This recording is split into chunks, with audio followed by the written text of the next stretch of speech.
Okay, so we just cloned down my starter project. We're going to add React payments to this. You can do it to your own starter project. But so let's go ahead and split plain CD into yarn, or CD into client.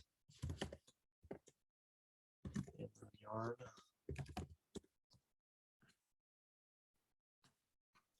So install my yarn stuff, do my Rails stuff, bundle.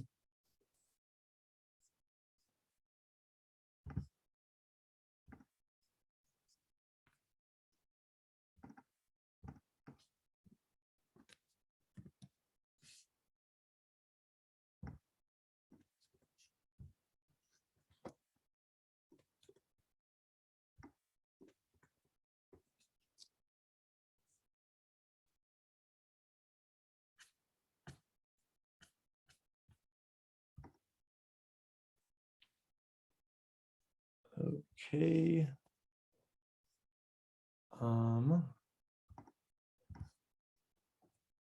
We're going to add a couple libraries. So we're going to add this Braintree web drop-in, Braintree drop-in React. I'm also going to add semantic UI React. So you can go ahead and, well, we don't need to do CD into client. I can get rid of that. Just make sure you're in client. Do this yarn add.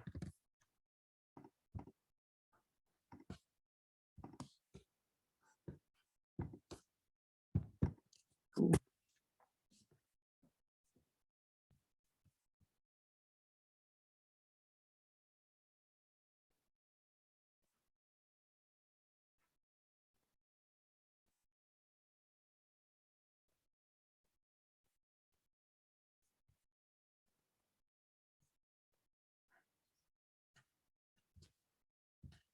Cool. There's going to be one more thing we're going to need to set up here. Semantic UI React. I just need to import their CSS.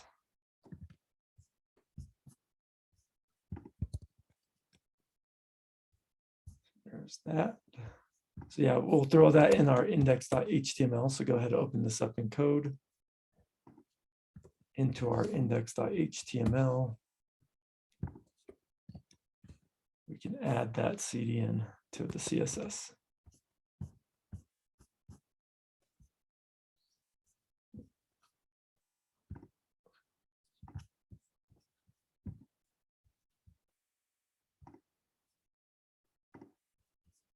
Okay. What else do I need to do? So we've added semantic in our index.html. We added the CSS. I've run yarn. I've installed Braintree libraries and semantic UI. I need to do a Rails DB create, DB migrate, and I'm actually going to drop this database because I might have it. Since I just cloned my starter, let's drop it, create it, migrate it, and we'll seed it.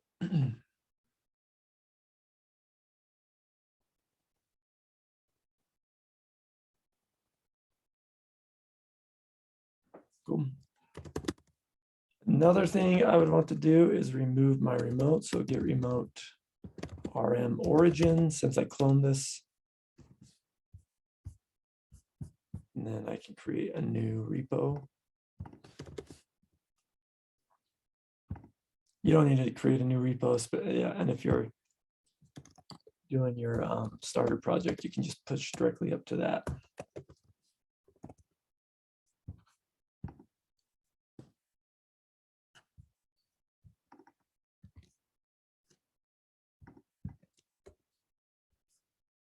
Got a remote. So yeah, I really haven't changed too much other than our index.html and added these 3 libraries in React. add git commit. Let's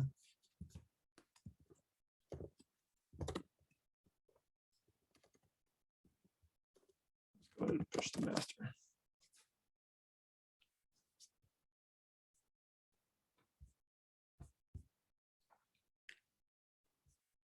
Okay.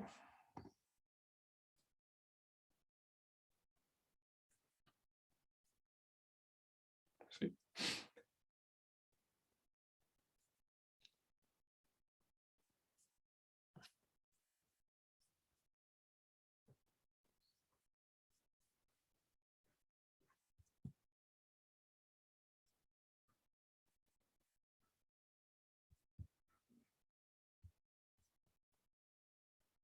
Okay, let's go ahead and can start coding now. But is everyone up to this point? Does anyone need any the code or instruction?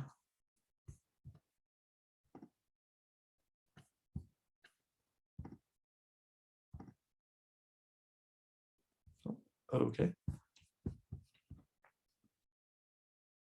Okay, so what we're going to do is let's go to our client folder in our source. I guess I'll throw this in the demos.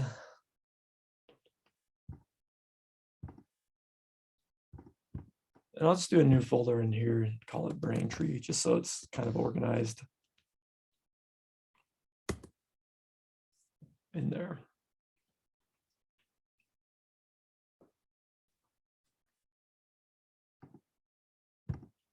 And inside of here, I'm going to do a home.js.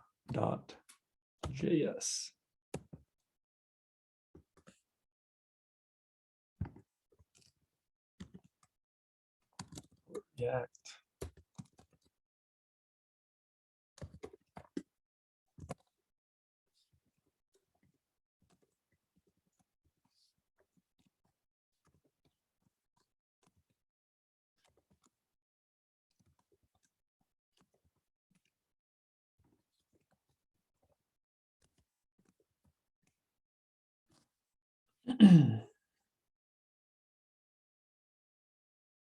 Okay.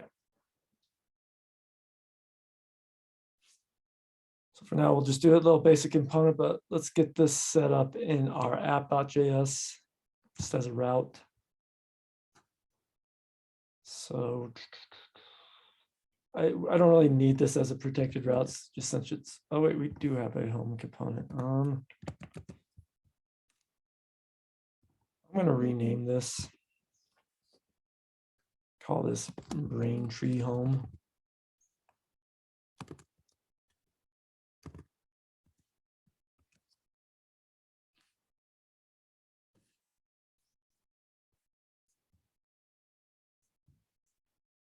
Let's just call this Braintree. I'll just call it Braintree.js. Okay. Rename that.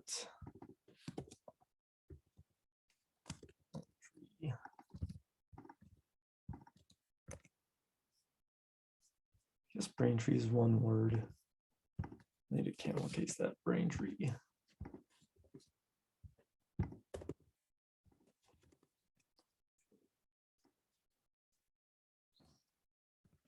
Right, since I already had a home component, don't want to use that name twice. So go into my app.js. Create a component for this or a route. So we'll do Braintree and Braintree.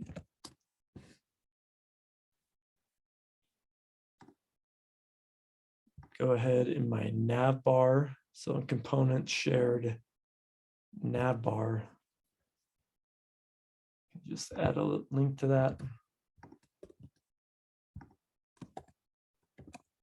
Braintree. Braintree.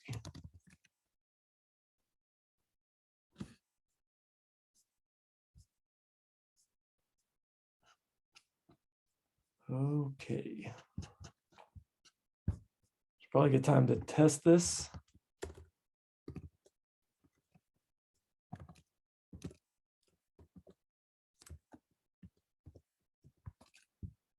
And start our client, yarn start.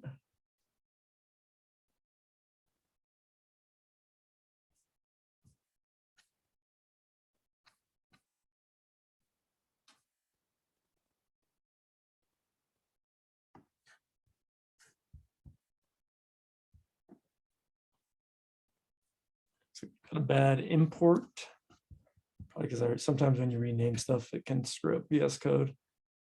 So I go to my app.js. Yeah, it's doing it from the uppercase Braintree.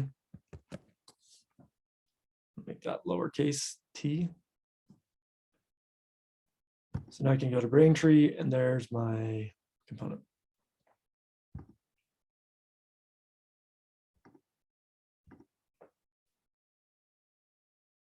Now, maybe like if you are starting to build onto this this starter project, maybe you can start seeing how this could probably start to become, like, even though it might not have this related functionality, this could be a project that, you know, you could kind of show off. If you spend, like, because it has like authentication, you could throw some, like, you could add some custom hooks. You could add like Braintree. You could do things like image upload, things like, you know, one of those, like when we did data and searching, like an API and search through like tables, do like data tables. So even though none of the, maybe these demos are related, it can still kind of be like a showpiece of like, oh, here's kind of this project that's where I'm just kind of being a little bit like Frankenstein and just putting random stuff on here just to like experiment with code and learn new things. Cool. All right.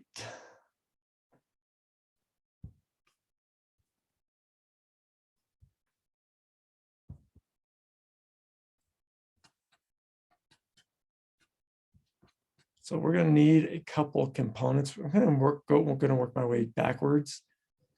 We're going to create a custom button.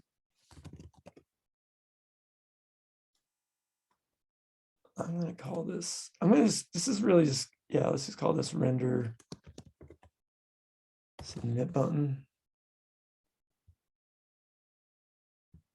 I'm just going to call this submit button. And then Neon notes it's called render submit button, but I want to call this submit button .js. So import React from React. This const, and then we're also going to import button component from semantic UI React.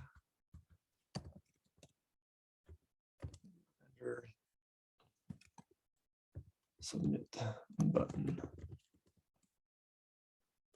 So this is going to be a specific button for this Braintree React dropped in. Now this is, so it's going to want a component. So it's going to want a component. So this is the component we're getting. So we give it props, or it's going to have props, but we can just destructure some things off of here. We're going to have an on click. We're going to have an is disabled prop, and we're going to have a text prop that we can use here. And then we can return a button, or button component. We'll interpolate the text, or we'll render the text right there. We'll give this a couple props. So this is going to be the primary color, or the on click. We're going to handle it. We're going to hand it the on click that was passed as a prop. And then disabled is going to be the prop is disabled. Disabled is a way, if a button is disabled, you can't click on it. So it's a way that kind of makes it not work. Actually, and I'm going to call this submit button. And then we can export default. Submit button.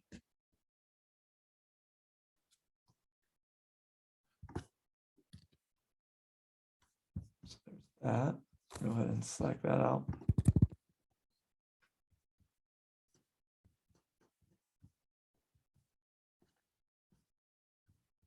Okay.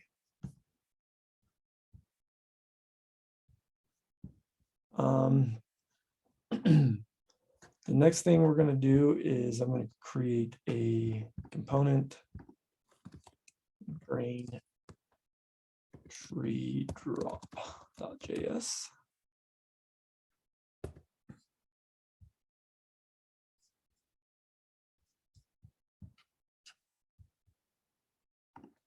Let's do this as a class component, just because that's what it is in Neo, but just get some, let's do a little class demo.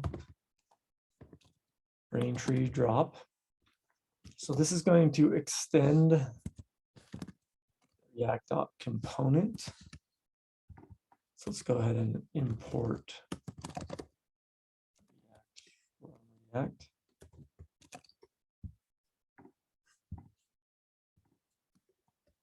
Okay, we're going to have some state on here. We're going to have this loaded. This will say whether or not this has been loaded. By default, we're going to set that equal to false. We're also going to need a token. So for now, I'll just leave that be an empty string. We're going to have a handle payment method on here. Payload. We'll see this in a second, and we'll just stub this out for now and just say to do. But this is where we're going to want to like do a Axios call to our server. Host payment.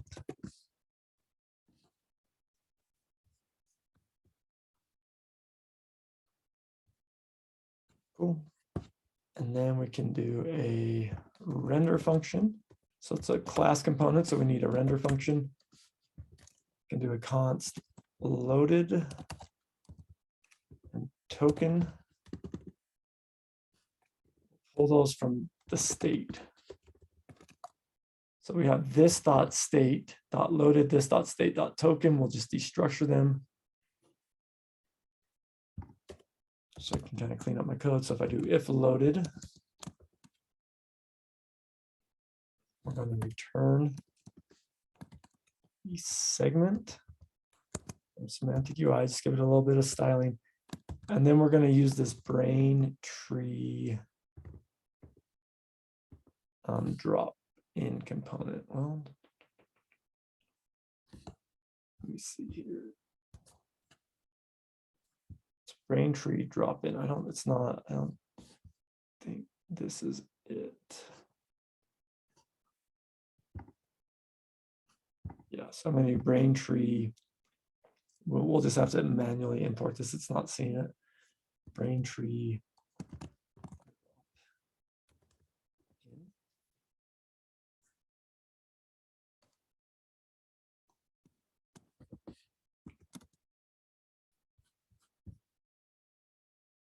Cool. So we're going to grab this from, we're going to grab this. This is a library we added. Braintree drop in.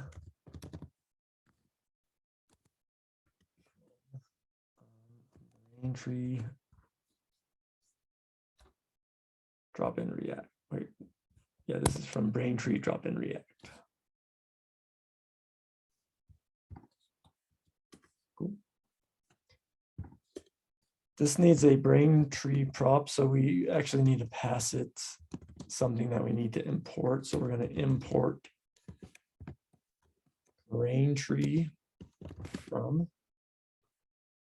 This is going to be the Braintree web drop-in. Pass that. So this Braintree drop-in React, it's kind of like a wrapper wrapped around this library. So it's like a React version. So it looks like it's a little strange. It needs this. Maybe should have just maybe done that behind the scenes, but that's how they wrote it, so that's how we'll do it. It's going to want an authorization token.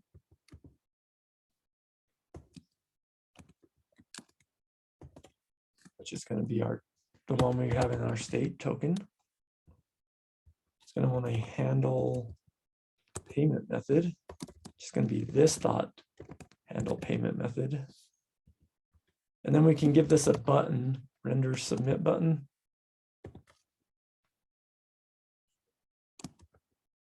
Prop. And then that's that button we just created.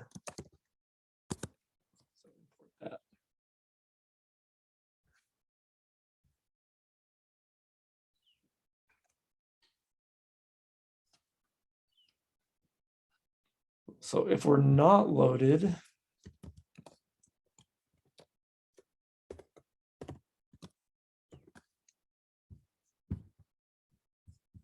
we're going to just do like a little spinner. So we'll do like a dimmer from semantic UI, make that active. And then we'll do a loader from semantic UI React. And then be like, UI.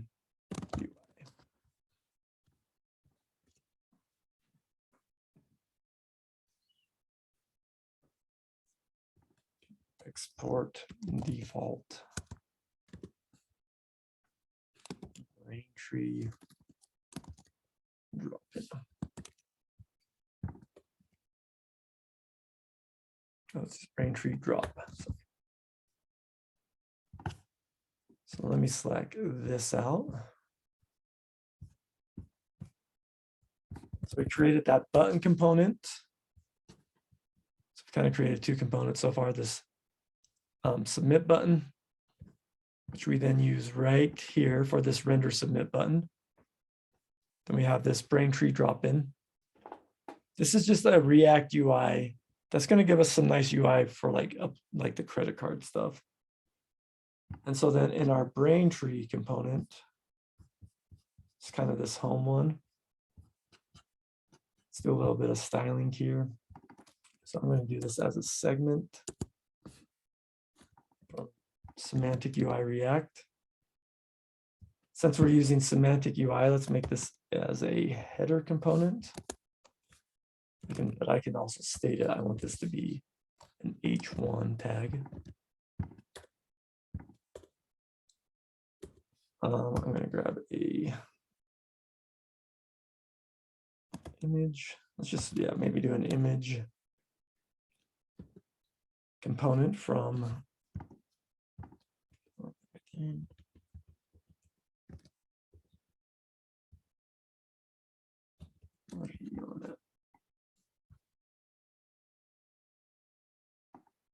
sorry, image. So we'll do an image component from semantic UI. So we can make this centered. We can make this a size small. Then we need to give this a source. Like we could just pretend like we're buying something. I don't know. Let's pretend like we're buying a Tesla car.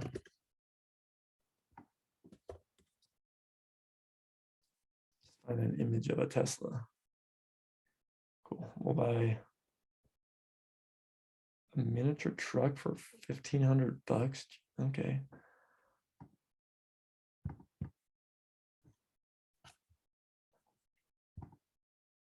I just want to get the URL because I need to pass that as a source.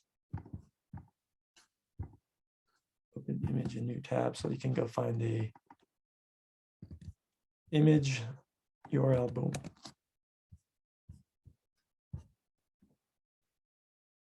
Okay.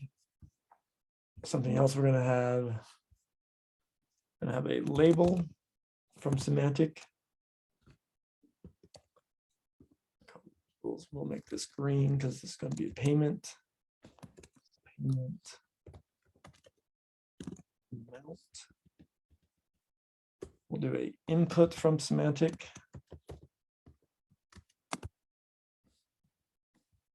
some state. So do const amount and set amount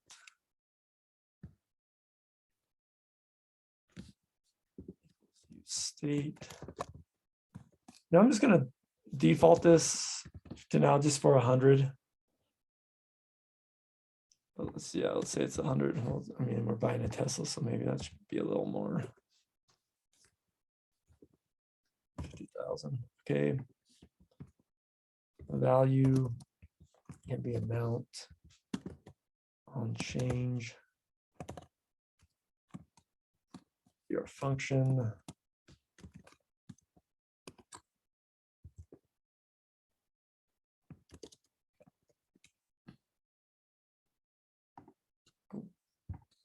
Divider.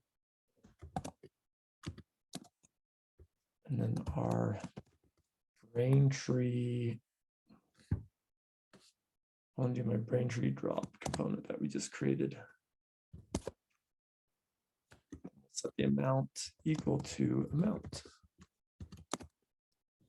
So this will take an amount prop, which we'll get from this input. And save that. Okay, yeah, we have a lot of changes that I haven't tested, so let's do some debugging. Get port use state. I think I needed the input as well, and my divider component from semantic.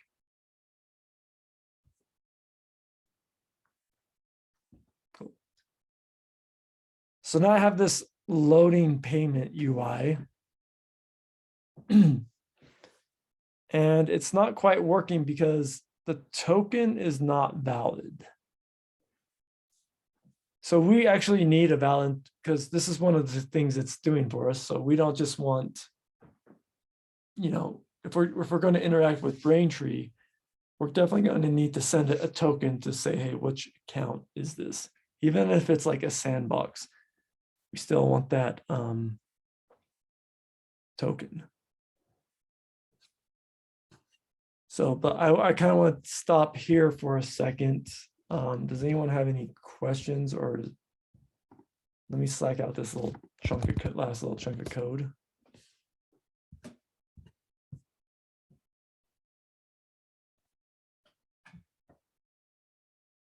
You good? Cool.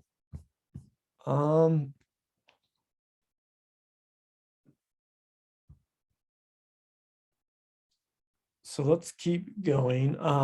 Yeah, the next thing we're going to want to do is, you know, we don't have this, we're going to be stuck here unless we have a valid token. So we need to go get that valid token. So go back to the Braintree, to your sandbox.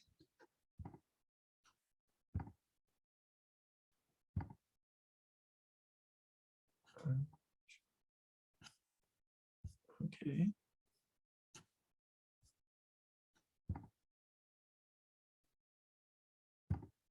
All right, just use this one. Okay, so I need to find where the tokens are. Maybe in your user profile, user, my user. So go to your icon, click my user.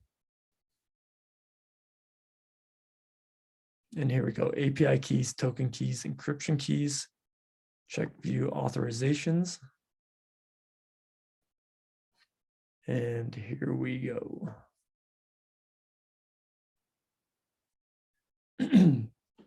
Okay, but now we need to set things up on the Rails side of things. So let's go to our gem file. We're going to need, I already have this installed. We're going to need the gem.env Rails. Remember, this is something we used so we can create these environment variables. We did this with Cloudinary. Like if I look at my Cloudinary YAML, I have this env cloud name, et cetera, et cetera. And then in here, I have like a Oh, I don't have my .env because I cloned this from GitHub.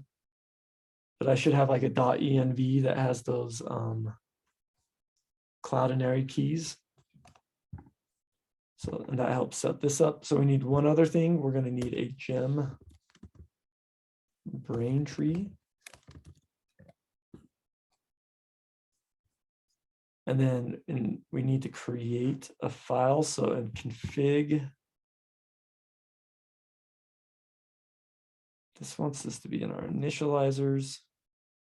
So config initializers, we're going to do a new file, braintree.rb.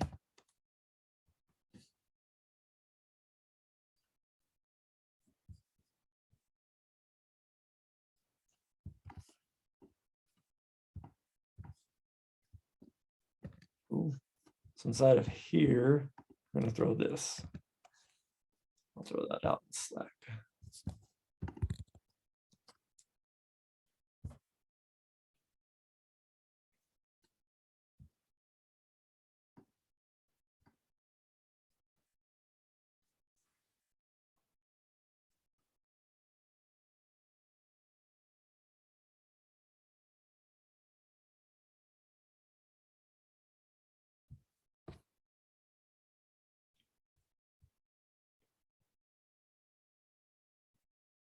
Okay. So these are the keys we're going to want. So I'm going to add these. So I'm going to go and I'll throw this out in Slack too. I want these keys. So this would be something you would throw in like your env example.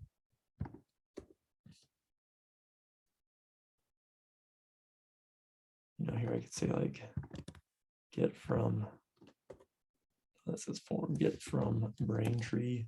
So you just have,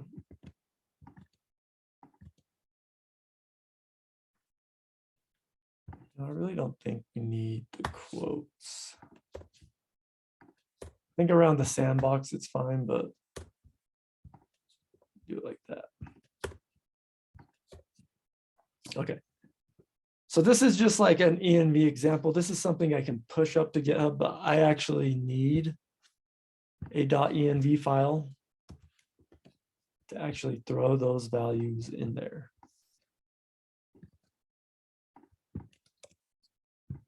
Because now when someone clones my repo, they know, oh, I need these keys. I need to like set up these keys in a .env file. So we actually need to go in and grab these keys. So we need the Braintree drop-in token. Well, I'll kind of just go. So here's the API keys. Here's the public key. So I can throw that right here. There's my public key. Since this is a sandbox, I don't really care if you see my private key. So I can grab my private key, throw that there. I need the merchant ID. I guess I could go back. Where do I, oh. Go my user, grab my keys. Merchant ID is right here. Okay, click that copy button. And Braintree drop-in token.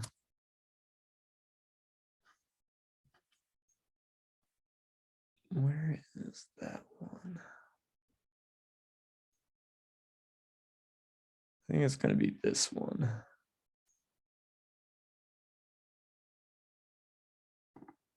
That one, the tokenization keys. Grab that and throw that in there.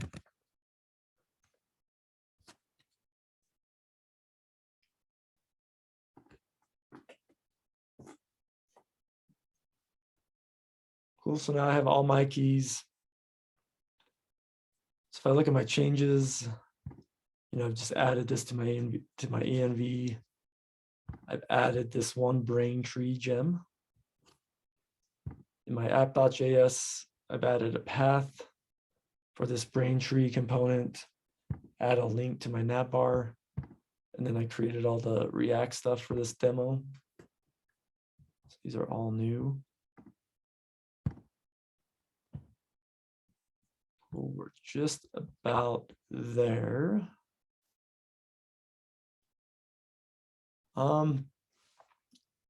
Let's see.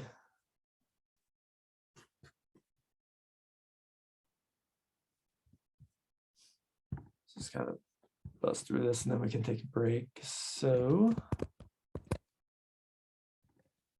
let's create a route to get this API, to get this token.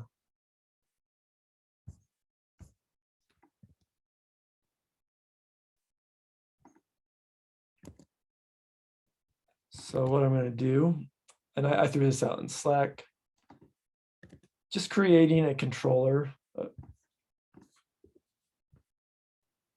Oh, I need to do a bundle because I created a new, I've added a new gem, so I need to do bundle. Cool. Let's go ahead and now I can create this controller. So I'm just creating a controller, Rails G controller API Braintree with these two methods, token and payment. So we're going to have an API call to grab our token, and we're going to have an API call to do a payment. Now I can go to my Braintree. Actually, let's go to routes. So we're going to do a route for this. If someone does a GET request to token, let me just see if that's what I would call it.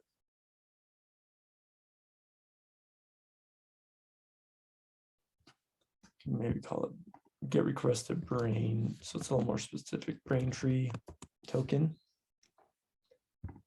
That goes to our Braintree controller to the token method.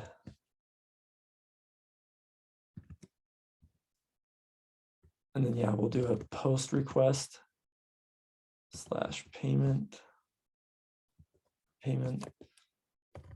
That will take us once again to our Braintree method to the payment method.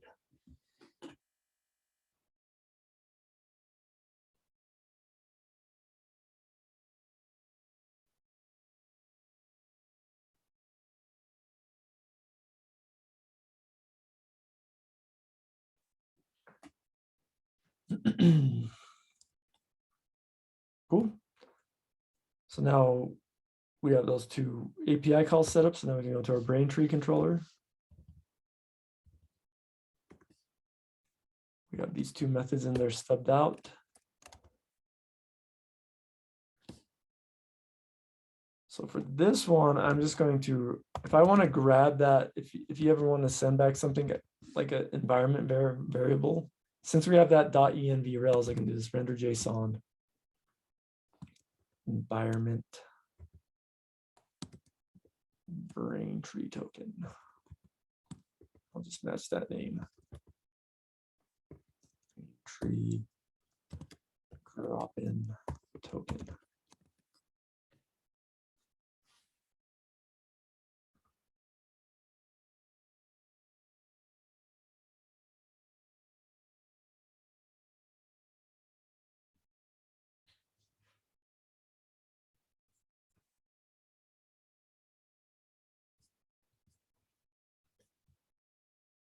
Also, since I added a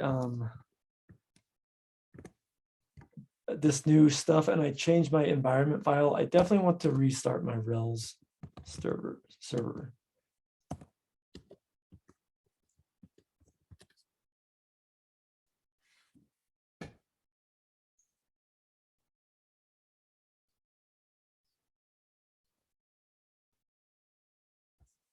I could check this really quick just by going to localhost 3001 API /token. Oh, I called it brain. It's API/Braintree underscore token. And there we go.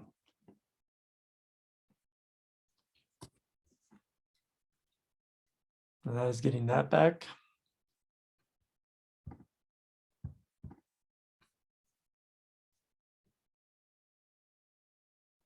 And I think this is a good place to kind of stop and get caught up. If you haven't, I'm going to do a git add dot git dash m.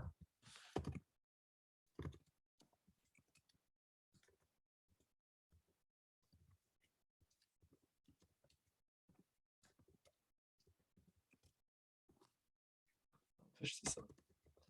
Because something that I know here, since I'm actually getting back this token, I know like my keys are set up correctly. I want to be able to get back this. Well, actually, no, that's not true. I do not know that this is set up because this is just an environment variable in my Rails project. So I guess this is, I still don't 100% know for sure know if this is, if I have that set up correctly. The way I'll know is like if I mean, the way I could check is I could take this token and go into my Braintree drop. Throw that token right there.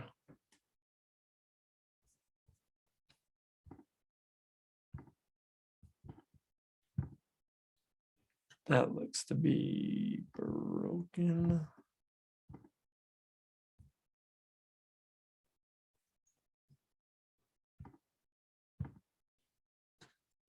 $500 error. Oh, because I don't have my server running, Rails S-P 3001.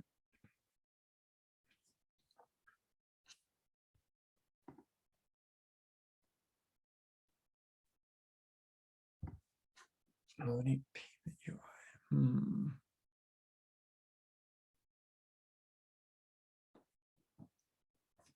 Yeah, so that this should be showing because I'm giving it the token. But we can go ahead. Let's take a break. I'll kind of see what I'm missing here, but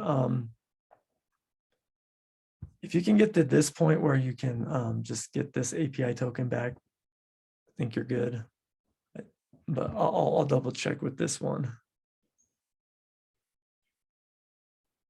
while we're on break. So let's come back.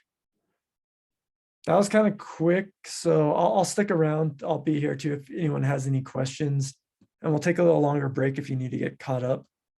But let's come back at 10:45. Did I slack out? And also let me slack out this repo just in case if it's not there. That will have the code. Cool. Yeah, if you want to take a break, if you have any questions, just let me know. I will be around.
Hey James, real quick question for you.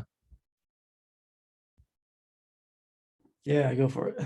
Where did you get the drop-in token from Braintree?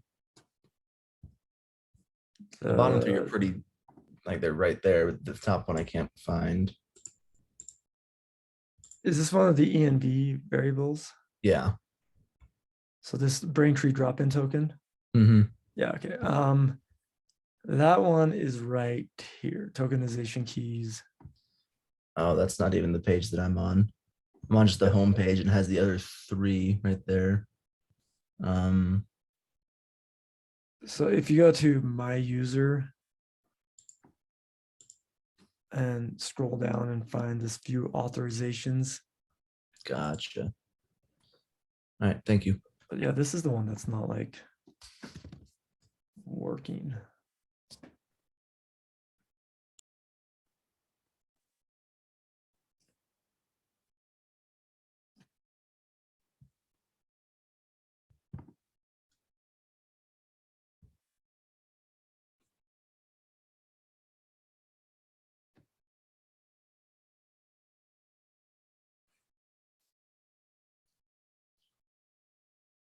Oh, duh. I know what I'm doing.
Okay, let us continue.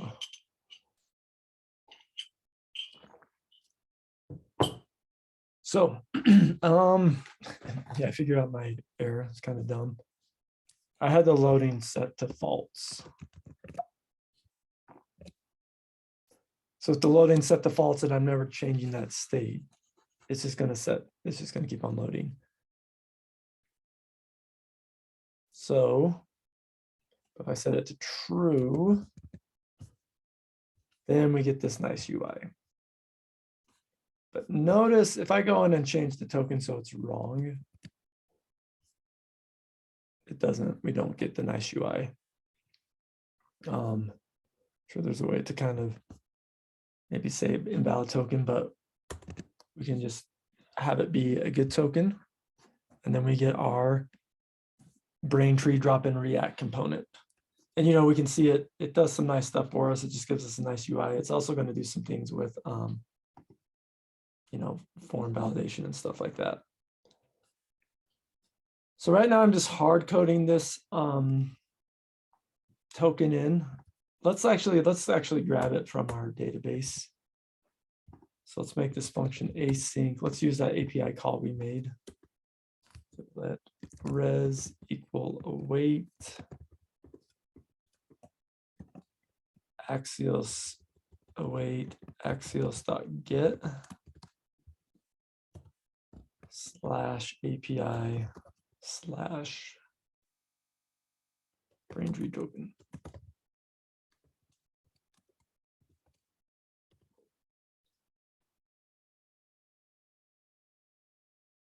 And then since this is a class component, we do this dot set state. And I'm going to want to set our token to be res.data. And then I'll also set loaded to true. And then here I can set it back to false.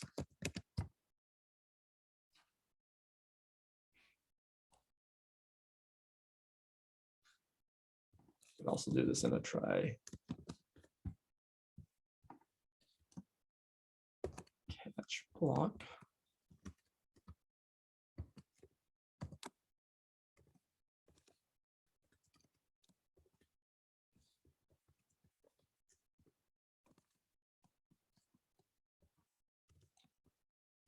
So if we get into it, I'll just like alert error and then set loading to true.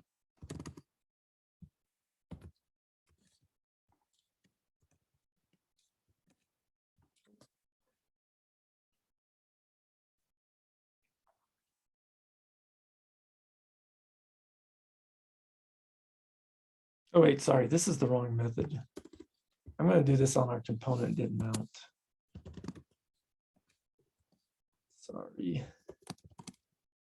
I'm going to want to do this on our component did mount because this is the method I just did that in was our handle payment. So we're going to want to do that later. This is once we submit a payment. This one's just when we load. Let's go grab that Braintree token from our API. Cool. Refresh. Did I do? Okay, I did my loading. Sorry, I did this wrong. Loading by default is true, and then it's false once we get the token. Just reverse my logic there.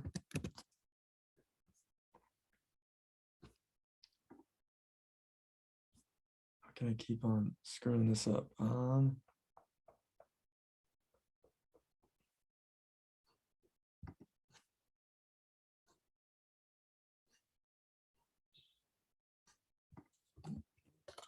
Log. I'm going to log the response, just make sure I'm getting that. There's my response res.data.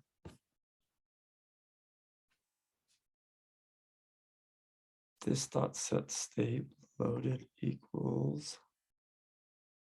Wait, no.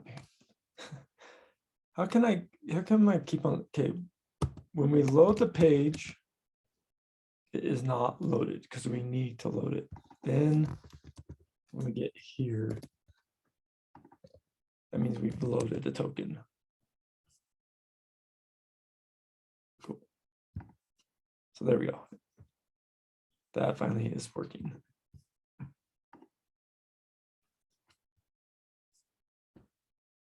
All right.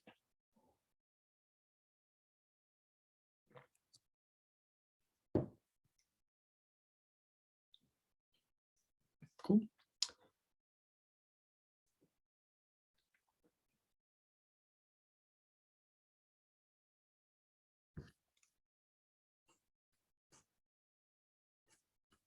So now the next thing we want to do is handle the payment. So we could just see, like, I could just right now do like a console.lg payload. So come in here, there's my payment amount. I can switch it, but we can just leave it. So my card number can be something like this for, I can do it with all ones, 411, because I think that's valid. Notice here, like if I give it like a 12, 12, it like knows, hey, that's not a valid expiration date because that's an expired card. So I just got to give it something that is valid. So it has like front end validation on it. Give it something valid. Let's hit purchase. So here's the when I log that payload, like it's like, what is this payload? Because this is a function I pass to Braintree, and then it wants an argument called payload, but it's going to give me some things. It gives me like a nonce, which is like a way to like identify this. Gives me some details, etc. Like, the last four. So what I really want to send up is the nonce and the amount. So let's go ahead and let's do the back end for this first. So I'm going to go to my Braintree controller and in this payment method. So I'm just going to create this like result. So I'm going to use that Braintree library, the transaction dot sell, hash. So we'll do an amount. That can be, we'll grab from params the amount. So we'll need to send the amount params. We'll also do the payment method nonce. And then we'll send that from the front end, and we'll just call that params nonce. And then we can give it some options. Yeah. Hash, and we can do submit, settlement, set that equal to true. And what this will do, this just says, hey, charge the card right now.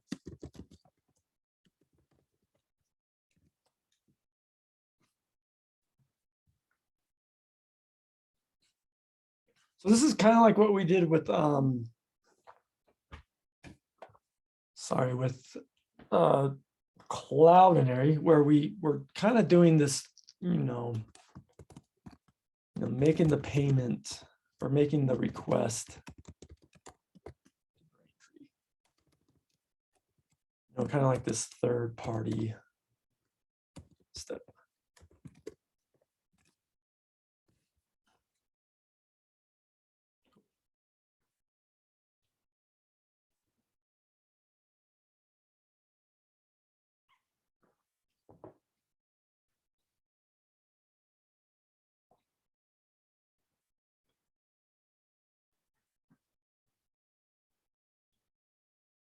Let's maybe just for demo too, let's do like just just a basic model. I just kind of want to show like if we wanted to maybe store this then to our database or like have a history of this, you know, we could have our own purchase, which might have like the transaction ID. I mean, we could add, obviously add like the user, the amount. Let's do create a model, call it transaction ID. That can be a string and the amount can be a float.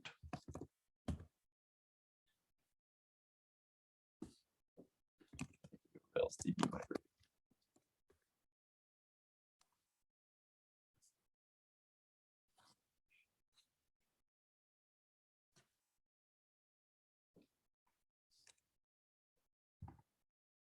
Okay, so I could do something like this, like if, so on this thing from Braintree transaction.cell, this will give us, and we store this to a variable called result. We can check to see if this was successful. So we can do success.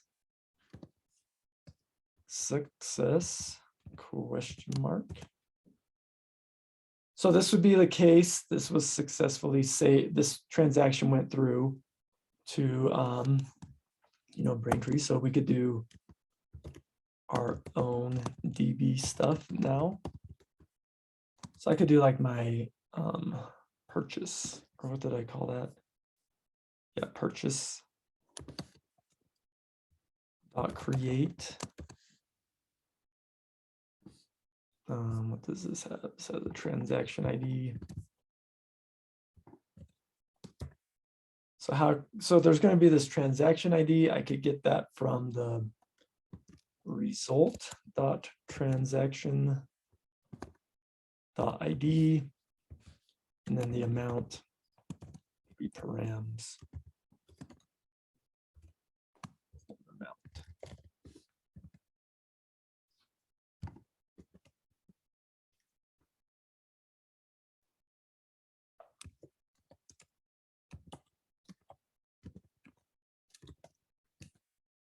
This is really not like, I don't know how useful this is going to be to have like a list. I probably like a list of just purchases. I probably want like user information stuff here, but I just kind of want to show. It's kind of like with Cloudinary, where we first try to do the stuff to Braintree, and then we do whatever we want to with our own database after it's successful. So then I could like render JSON.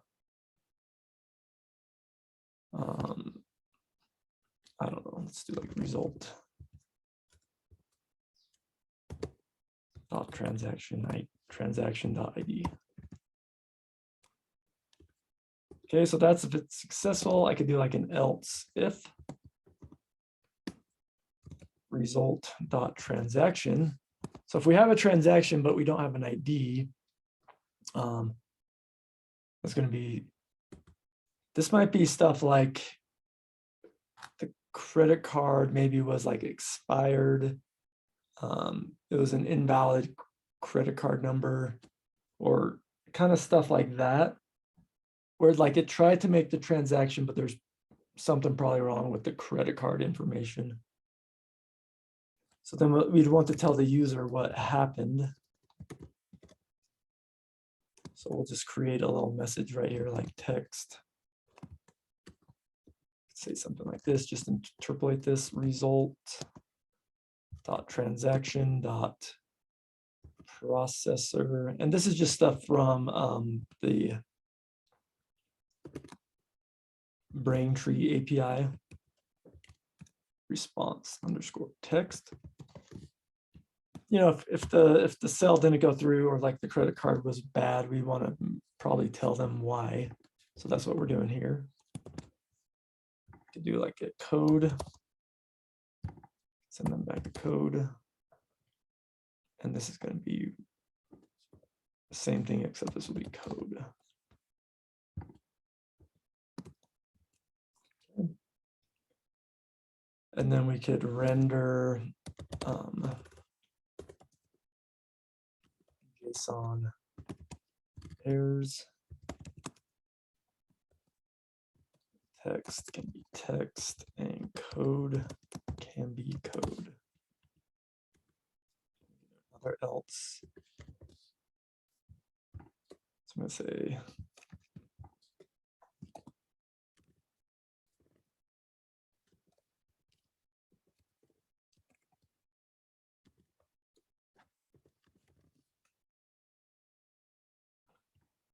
now we still could have one other error, like another, so this could also be an error.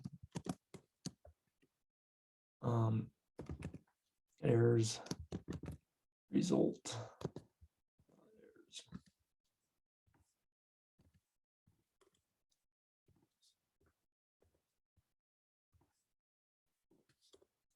This might be something like, this would be like a 500 error, or like, Braintree was down.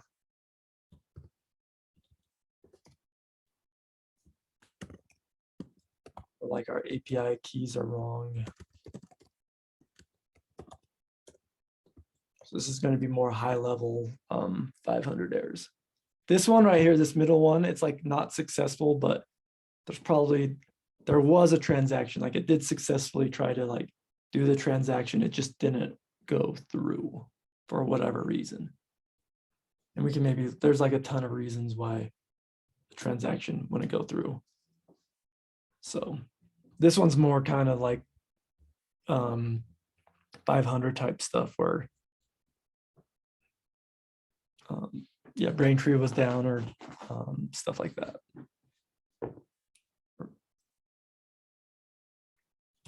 Cool. So there is that.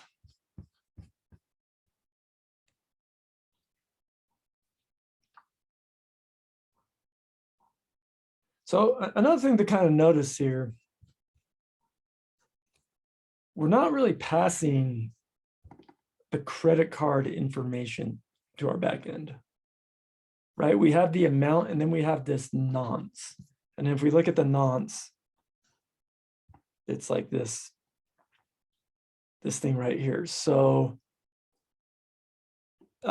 what's going on here? Like, we don't want to pass like an actual, like passing like credit card information to a backend. We probably don't want to do that. So this nonce, it kind of has the information in this, but it's like secure. So like Braintree is going to know how to get the credit card stuff from here, but like if a hacker came in, they're not going to be able to like figure out what the credit card is. So the reason, so yeah, you might be asking like, well, why aren't we sending like the credit card number and the expiration date and like the CVC or whatever? We send that through here, and it's a secure thing.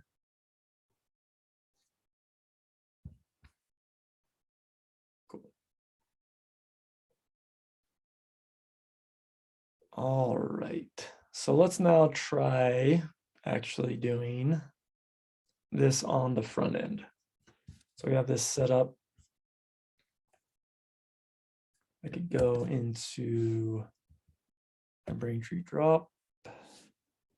So now we want to do this payment right here.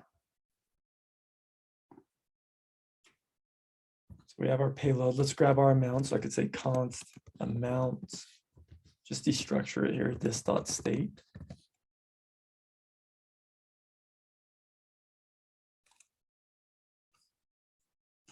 Oh wait, how did we get amount? We actually get the amount from props.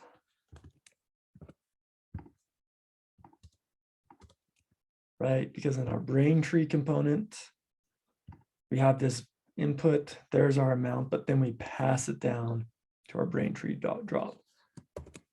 So to get the amount, I get it from props.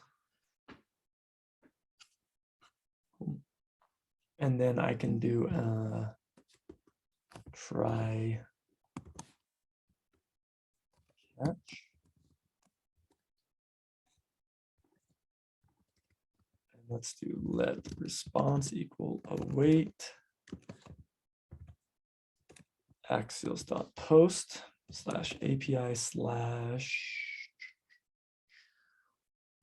forgot what I called it. So I'll go to my routes. post to payment. Makes sense, payment. And remember for this, if we had look at my controller, you know, it's kind of expecting this per amount param and nonce param. So we'll send those. I'll do amount. That'll be equal to amount. And then the nonce will be payload. I can just actually.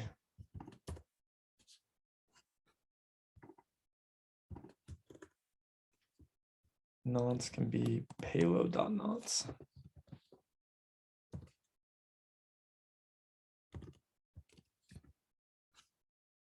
There's my payload.nonce.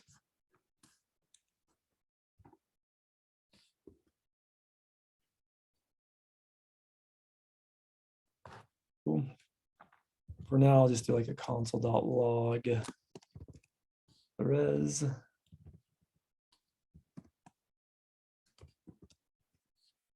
If we get an alert, I'll just do an alert error.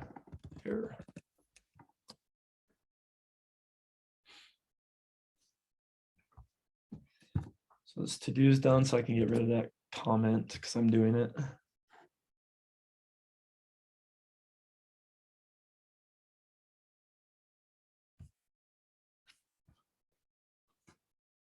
Error.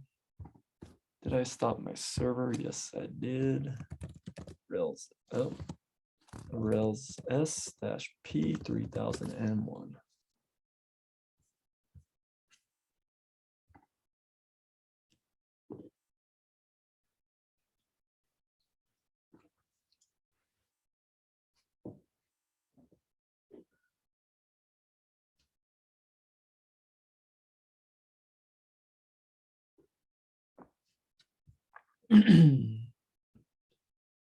Okay. So let's come in here. Now let's actually try this. So I'm going to clear my console. Just I like doing that. So because I'm kind of wanting to see either that success or whatever 1234. Oh, for some reason that's not valid. I'm not sure why that's not valid, but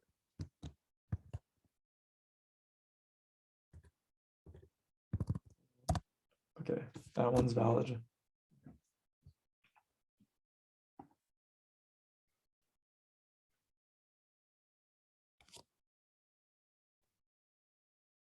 All right, so if you notice, I just got that response. I have a res.data. That should be that transaction ID. So that was successful. There's my 200. Another way,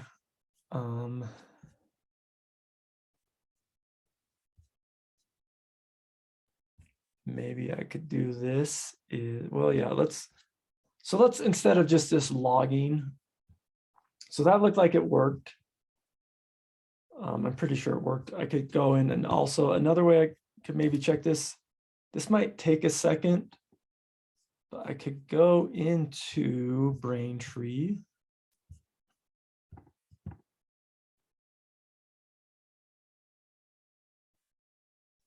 And then boom, there's my $50,000 purchase today. So if I go to Braintree, I can kind of like, I can go in and look at my purchases. So I know that's like, it's actually going through and stuff like that. Now, if this was an actual account, then you could like hook this up where you could now get this money.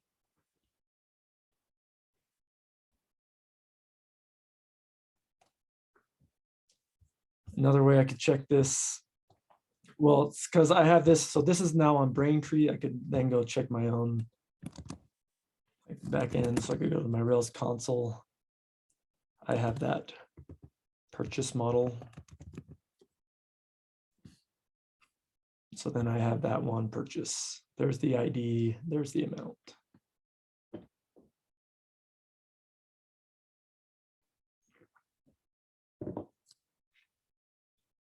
Cool.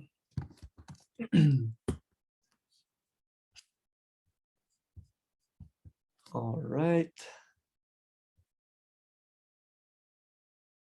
So let's create so let's say when this is done, we want to go to like a, like a success page. So I'm going to do a new component. Let's call this payment success.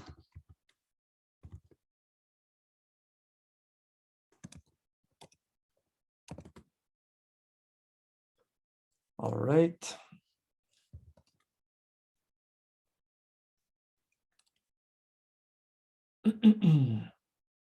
So let's go ahead. We're going to just const payment success. So once if we have a successful payment, we'll automatically come to this component. So for now, what I'm going to check is, so we're going to do some React router stuff. So this is, I'm going to be expecting like a location from props, and then we'll also grab state.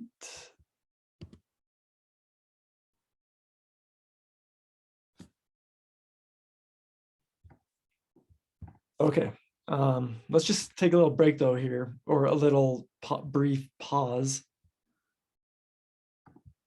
What is going on with this syntax?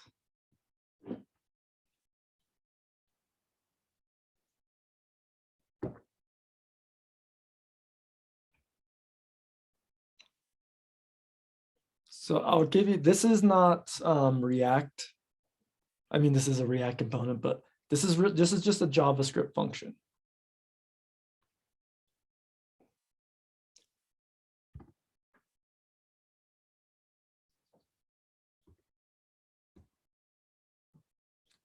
Let's say I have a function. I'm going to name these poorly, just randomly. So we're going to have a foo.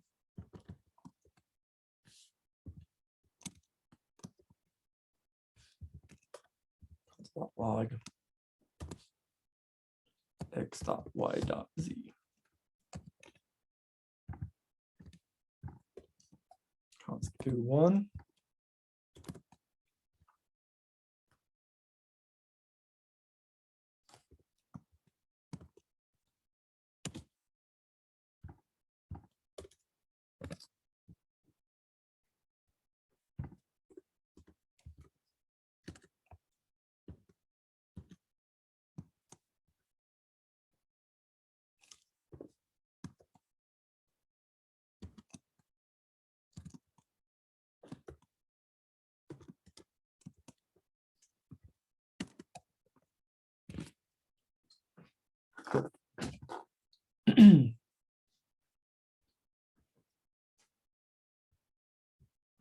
So let's just look at this part really quick. Let's say I have this object called, let's call it BAM.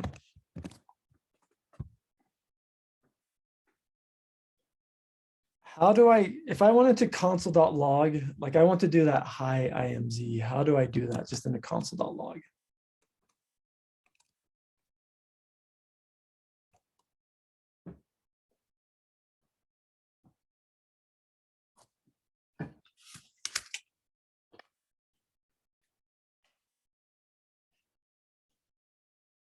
Anyone?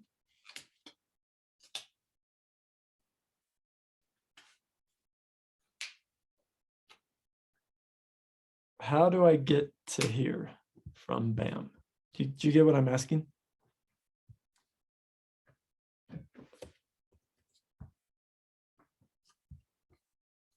Is anyone here? Can I hear you? Am I on? Did I mute you? Hello? We can hear you.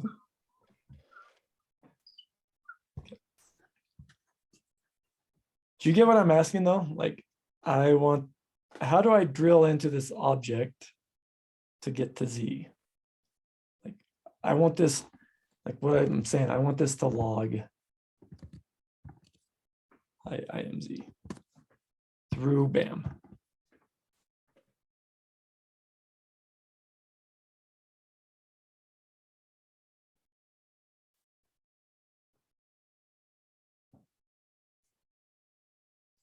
All right.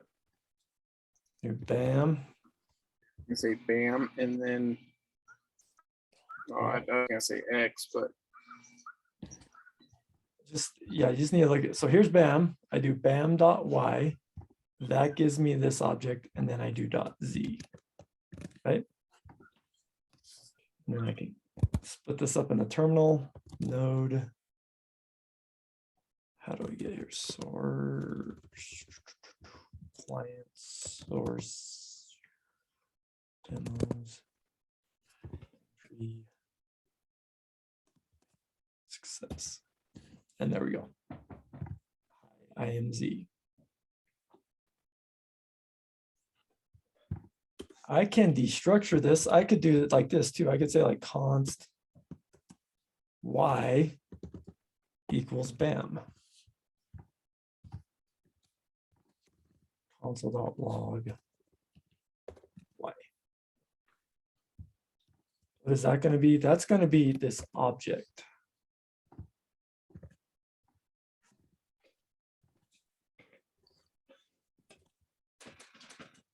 Okay. See, it's the object with the key z and high IMZ. Well, what if I just want to grab z from this? So I have, the point here is I have y, which is an object nested in bam, which is an object. I can do, because this is just ES6 destructuring.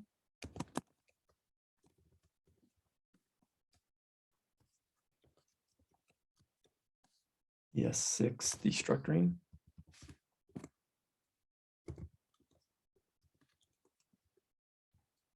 So now I can do this.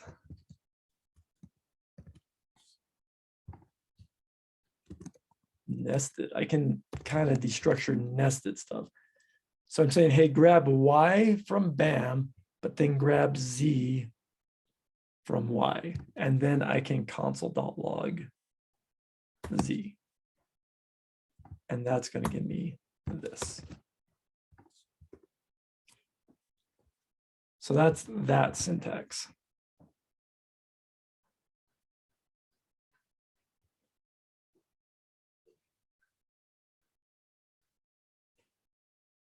Okay, so let's say I have a function foo that consoles.logs x.y.z. And I call foo on bam. So here I'm passing foo bam. So you can kind of think bam is like this x variable. And so then I'm doing bam.y.z. So bam has .y.z. So this would also give me high IMZ. So that's one way I could do that. I could just, foo is just taking x is an object. Like x is an object that, looks like this. It's an object that has a y, which is an object that has z. Same thing here, but I don't call it x, I just destructure right here.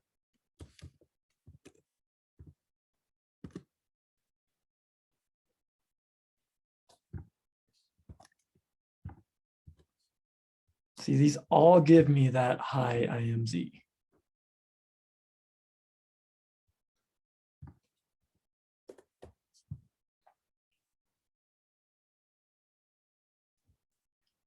Going to slack this out. Is that? So think about, we have a object that has an object nested in it. I can do like this drilling. I can do like bam.y.z. Or I can also destructure. So I first destructure y, and then I grab that z from y. So then I can have this variable called z. And likewise, in a function, I could have a function take a nested object. And then I could drill in to get that z. Or I can just destructure like I did up here. But since it's a nested one, I grab z from y. So then I can just log z directly.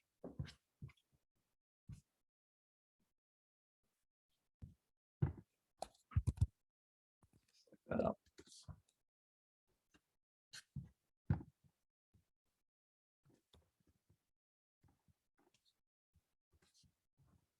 So I could do, and I really want you to start like realizing this. So I could do this like, this is just going to be a React component. I could just call this props.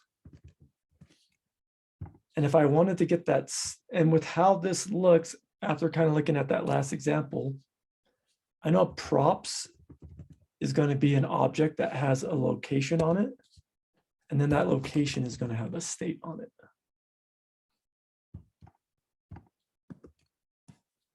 Or I can destructure right here, and then I can just call this state variable here. Same thing.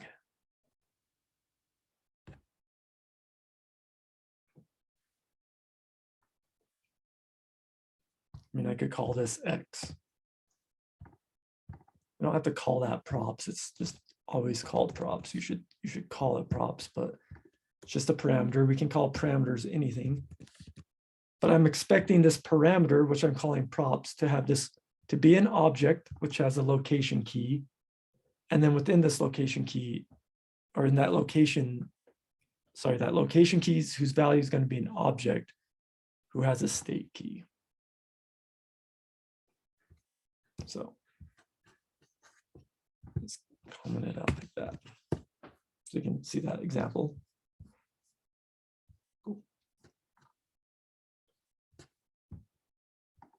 So now I could do something like this, because with this payment success, what we're going to check, I'm going to say like, if I have state and there is state.id.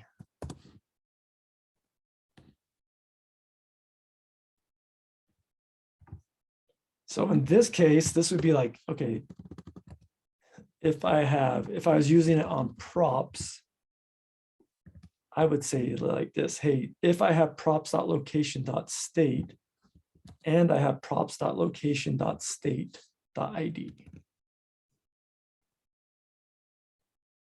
So this is sometimes why we destructure. It can clean up your code. So you don't have to do all this drilling.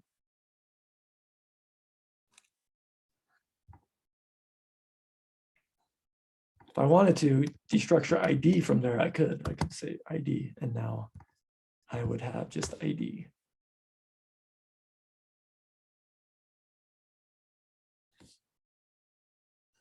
So I'm grabbing location from props, I'm grabbing state from location, and then I'm grabbing ID from state.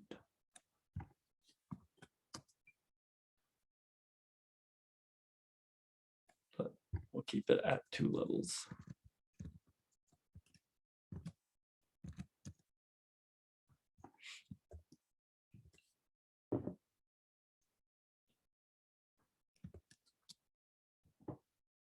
Cool. And actually, sorry, this is going to be,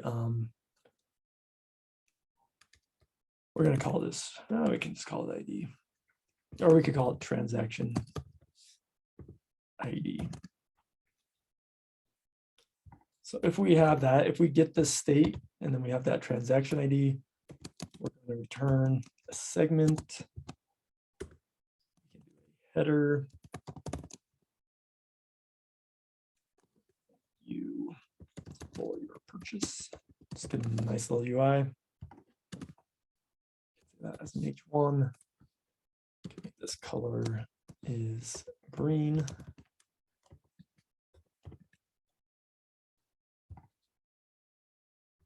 Say something like this paragraph. You have been successfully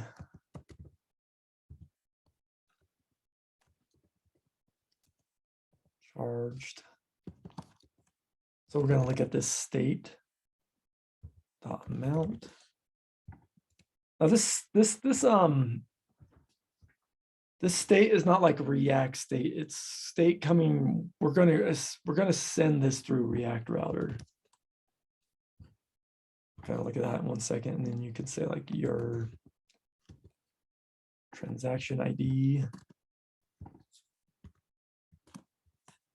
is, and then we can grab this transaction ID. And then we could do a link from React router, this can go to /Braintree.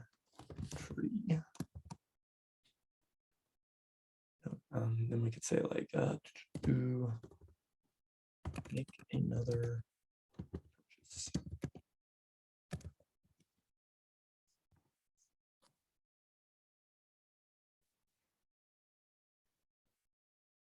Sweet. If we don't have that ID, we'll just do an else statement and we'll just return. I'm going to do a redirect component. A redirect component. Is that not auto importing? Redirect's just going to redirect automatically to where we tell it to. Let's maybe just have them go to Braintree. I need to import this. Why is that not auto importing? That's not there anymore. Okay, we'll see if that works. I'm a little worried that's not auto importing.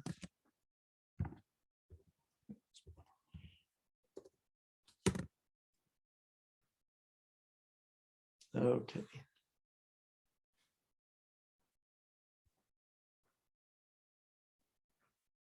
And then this needs to be commented out.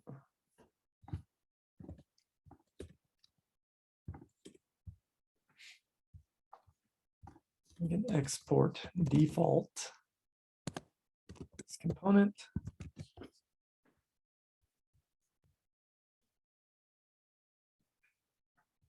So this one, we're not going to have a link to it, but we need this one to be on our like as a registered route.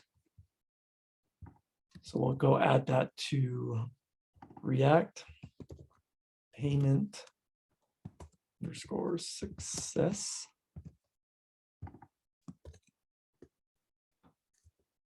Payment success. I don't think that auto imported payment success. Auto import that. Cool, there it is.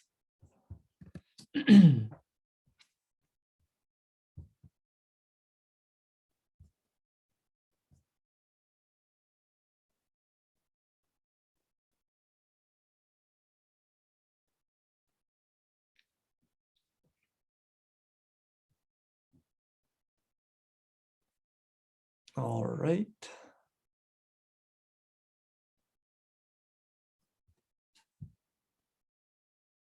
Let's see here. Have an error. Header's not defined. So my last component, this payment success, need to import header.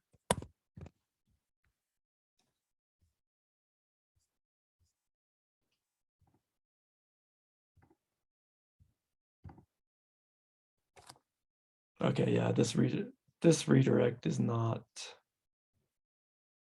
working. This React router just switched and I'm always getting version 6 and 7 mixed up or whatever is the new version. 6 and 5. So let's go look at their documentation. So what I want to do is like a redirect React router 6.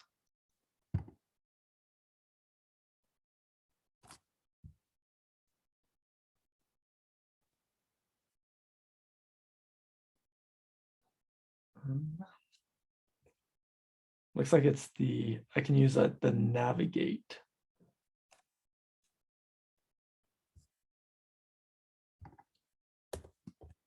Navigate. So let's import that. Also get rid of this redirect since it's not there.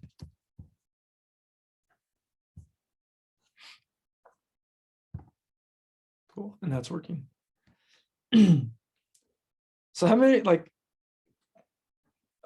I really feel like there was like one thing as a developer I could not, I don't know how I would do it. Be very hard, is to do things without Google.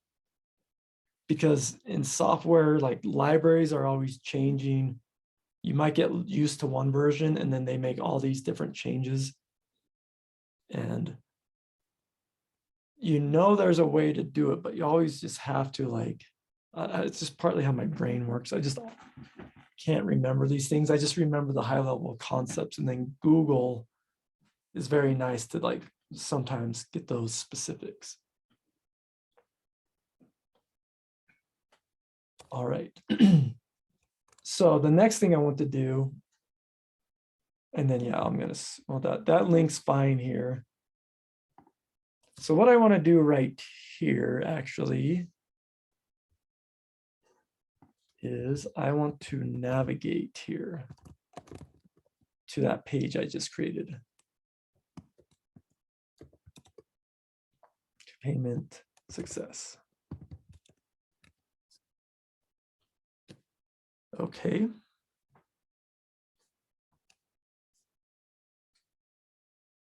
So once again, I could use the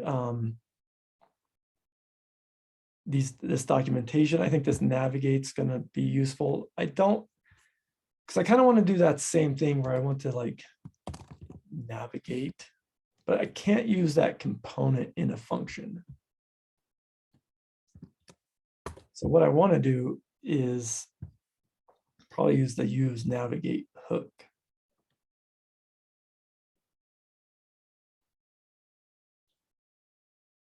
So then it looks like I can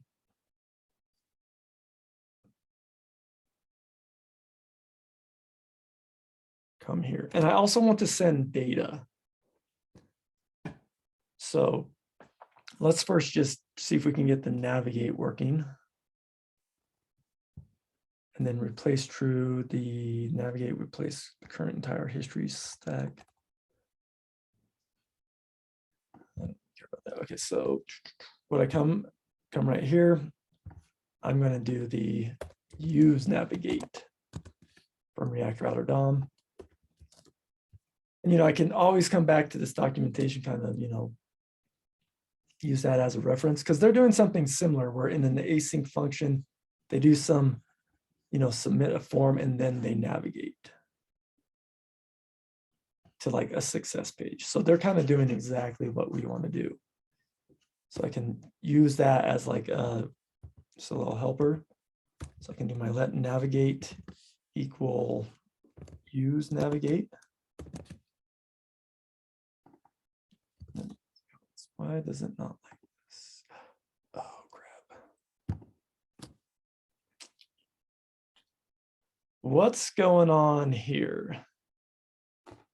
Why do I have like, it's not really, I mean, so they're saying let navigate equal use navigate. If I do a let navigate, like it's not working.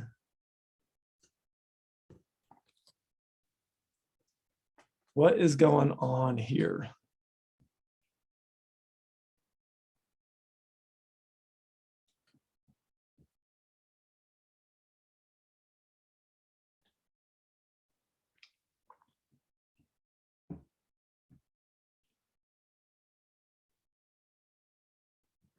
Guesses. I'm doing something that is not going to work. I'll tell you this, I mean, let's just assume this is kind of should be the correct syntax. So why is it breaking? Can you not use? Oh, Oh, go. What were you going to say? I think you were going to say. I was actually going to say, was it the let, because it's Yeah, I can get rid of the class. let. But oh, you said it's a class. Yeah. Yes, so it's a class. So I get rid of the let, and now this is gone. But why is this not going to work?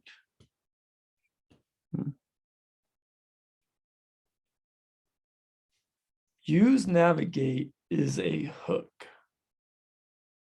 from React routers. So this is a hook. And one way you can tell something's a hook is if it starts with the use keyword. Those are generally going to definitely be, because hooks have to start with the use keyword or the use word.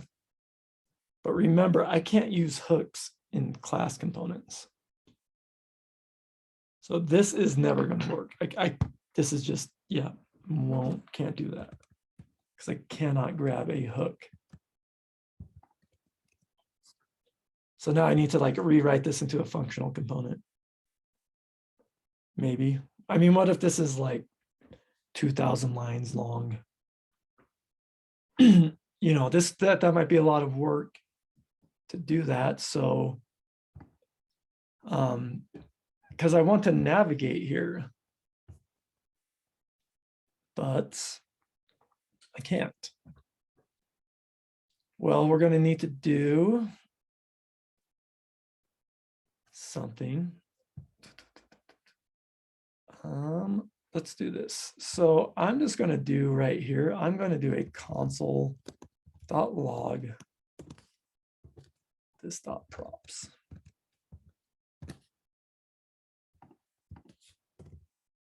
Because I'm kind of stuck here. How I want to navigate here.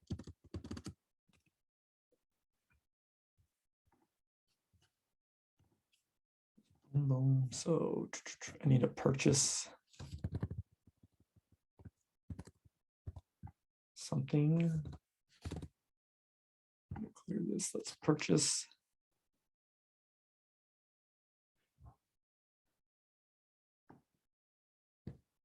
All right. So props amount is 500.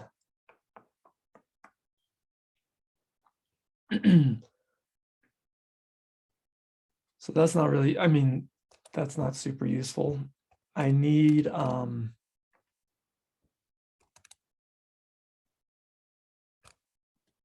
like some other props in there. Interesting.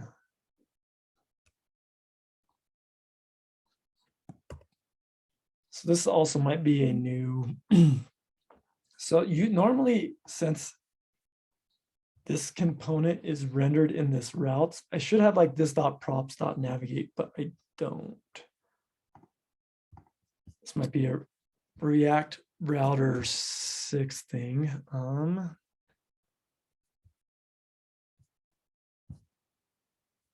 going to do a search.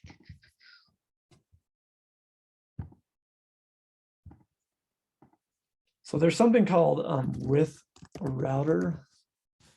I'm trying to see how to do this with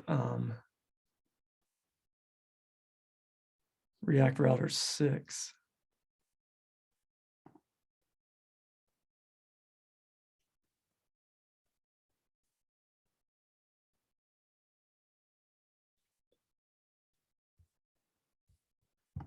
Let's see, navigate class component. Because what I want to do, I want to navigate in a class component, React router 6.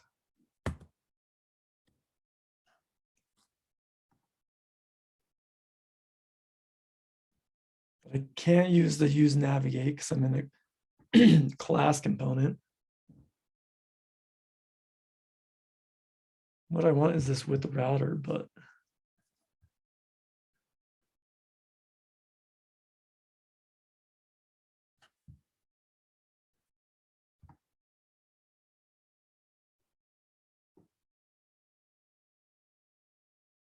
oh man, okay.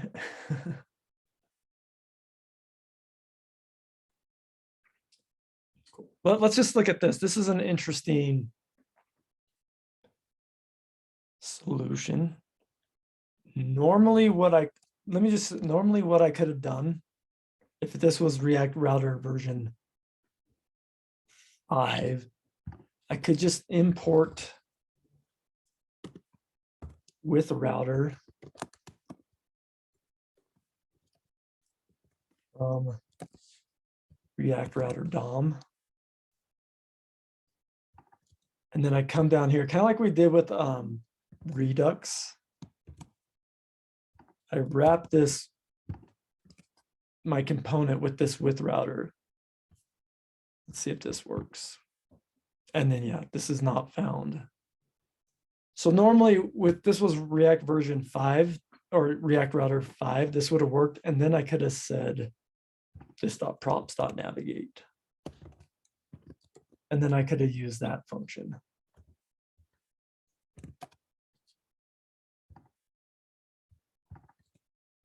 So now that is gone though, like I don't have that. So let's look at this solution right here. So this one's saying, hey, create a file named with router.js. So we're going to create our own with router. Can't believe there's not like a.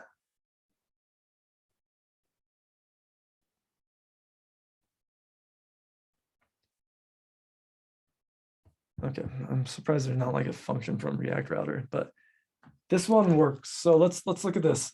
So this one, we're going to create our own little with router function. So I come in here, let's do this in here in just the Braintree. I'll do this like with router.js.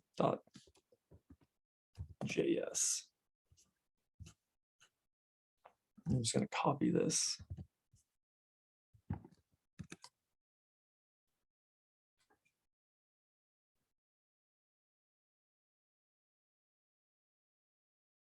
Is this really, I don't know if this is going to work either.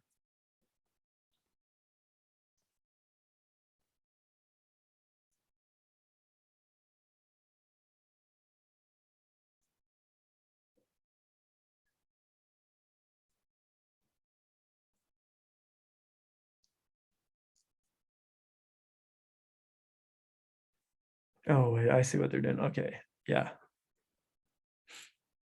This will work. Okay. So there, we're creating our own with a router. So what we're doing, we pass this with the router is just a function. We're going to pass it a component. So what does this do? It returns a function, or it's actually returning a React component, a functional component. Well, now we do have a functional component. Well, now we can use the use navigate hook. Then what do we return? We return the component that was passed to it.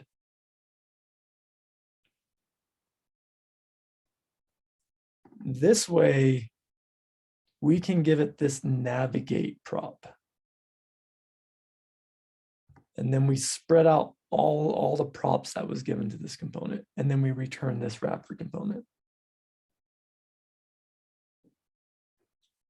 Whose mind's exploding here? So in a sense, what we'll do, let's just kind of like, what we're going to do is we're going to import here. So if I go to my Braintree and drop, so this is a class component. In a way, I'm going to kind of convert this to a functional component without changing this. So I'm going to import, not really, I'm going to import that with router.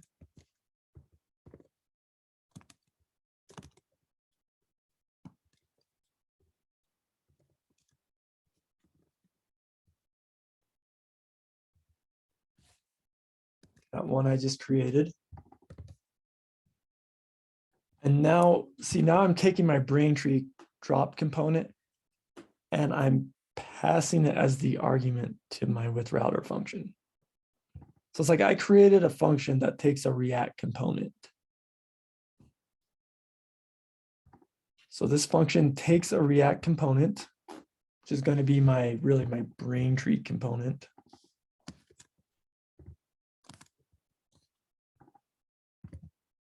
And then what it does is it wraps it around a functional component. The reason we wrap it around a functional component, well, if it's a functional component, I can create my use navigate hook. And then I can now pass this navigate thing as a prop to my Braintree component. And then I return that component.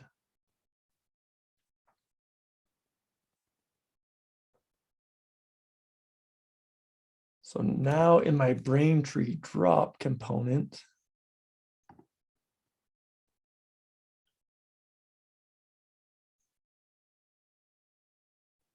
I should be able to do, well, now let's log this dot props in there. Let's go to my React app. Clear, I'm going to resubmit 411. 0234. Purchase. No, where are you? With a router, come on, I should now have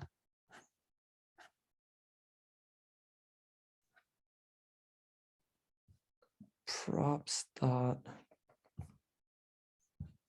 I want to get that props dot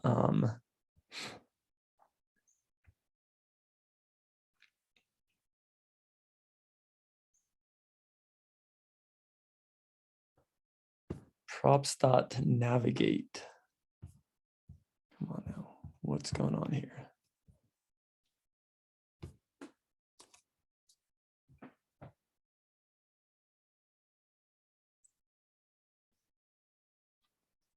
So we're exporting this with Braintree drop. Let me double check. Not that this matters. I am just going to switch this because this could technically be any component. So I'm going to call that component. X equals yo.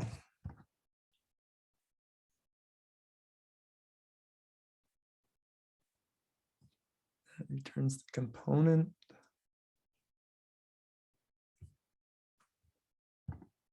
Let's refresh. 234. Yay, there we go. Okay, I think I just had to refresh. But see in my props, now I have props.x. I still have the amount, and then I have this navigate function. Yay, so now I can do, I mean, I don't really need that. So by wrapping this component, I'm wrapping this component so I can pass it other props. So you will see this be called a, this is an example of a HOC, a higher ordered. That's really like we're wrapping component so we can pass it additional props. In this case, we're passing it this navigate prop.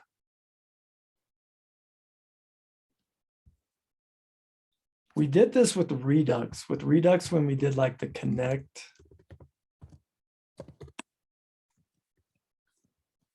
and then we like passed it some component. Then all of our sudden, our component magically had like this dot props dot dispatch. So that's kind of what happened in Redux.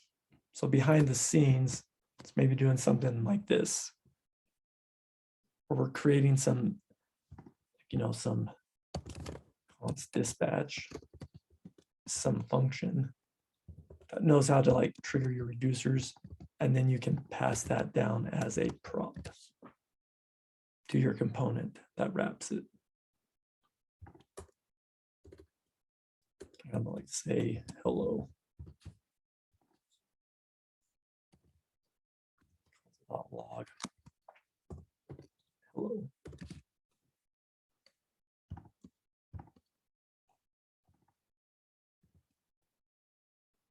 And then I can pass this down as a prop.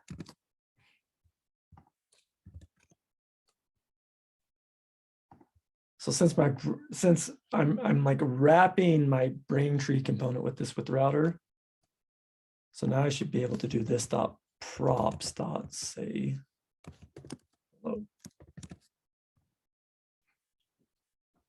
This, the reason we really did this is now I can do the this dot props navigate.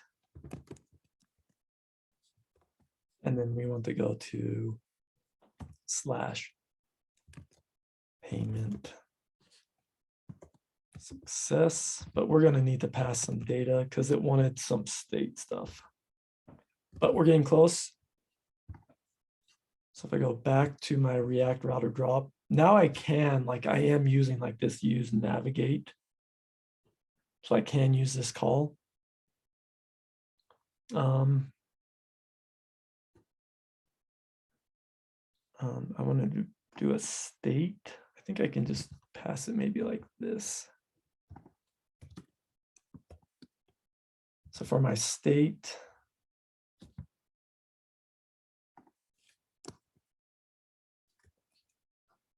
I forget how this works.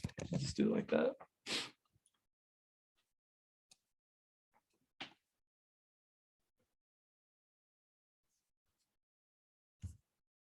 So I go to my React app, I go make a transaction.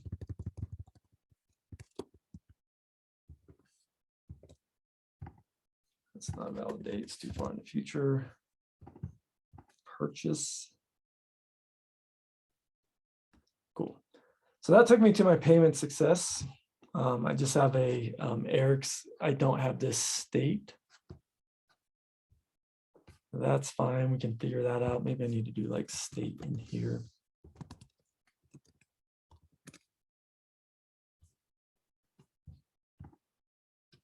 And then wasn't it like ID? That was transaction ID. Transaction ID. I'm just going to say 1 for now. Let's clear this. Let's refresh. Go back.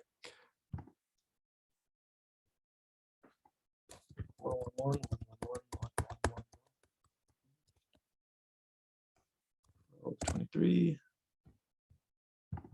Purchase.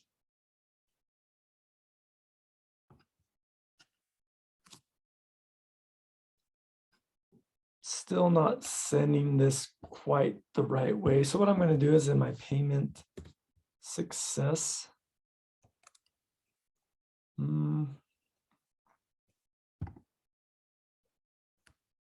Let's just maybe throw in a console. I actually don't, I kind of want to see what props looks like. So I'm just going to switch that to props for now. And I'm going to do console.log props.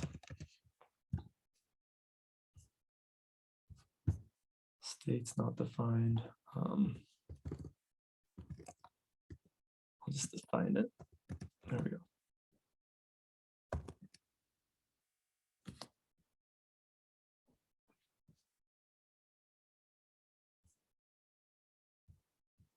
Cool. Clear that.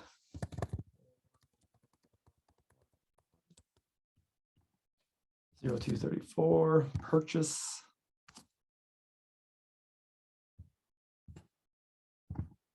I think that sent me, so that was successful, but I didn't have an ID.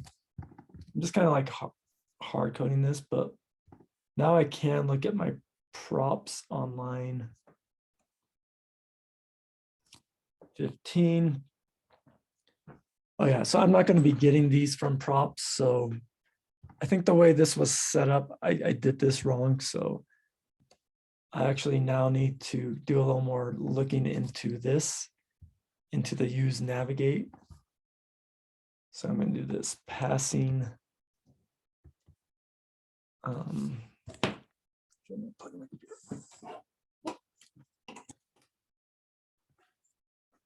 Second. Yeah, I'll need to passing data, use navigate.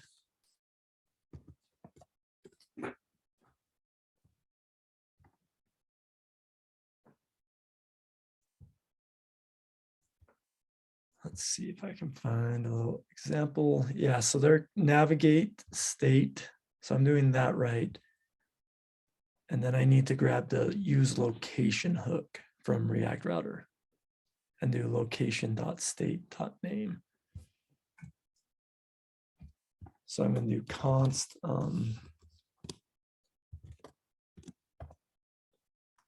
location. Grab this from use location.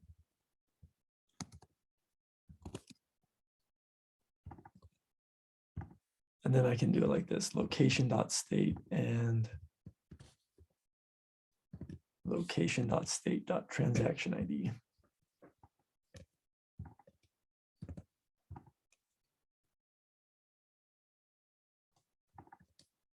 Let's just all make these.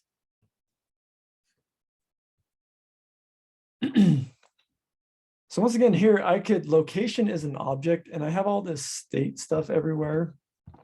I could clean this up so I don't have to do location.state, location.state. I could just destructure state off of that object.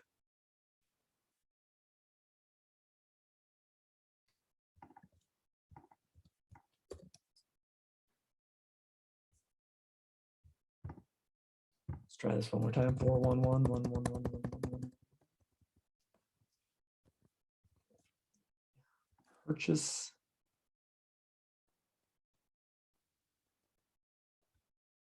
There you go. Now that takes us to our page. We have been successfully charged. Still aren't seeing that. Line 16. I do have my transaction ID there. So I just need to use that state.transaction ID. Okay, that's working. I need to send the amount. So going back to Braintree drop, I need to send in this state, the amount, which is I have right here from props. And then I don't want to hard code this transaction ID. I'm going to get that from res.data. Get rid of that console.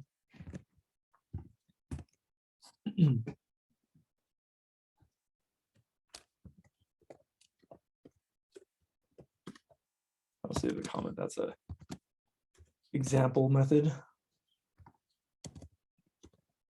Cool.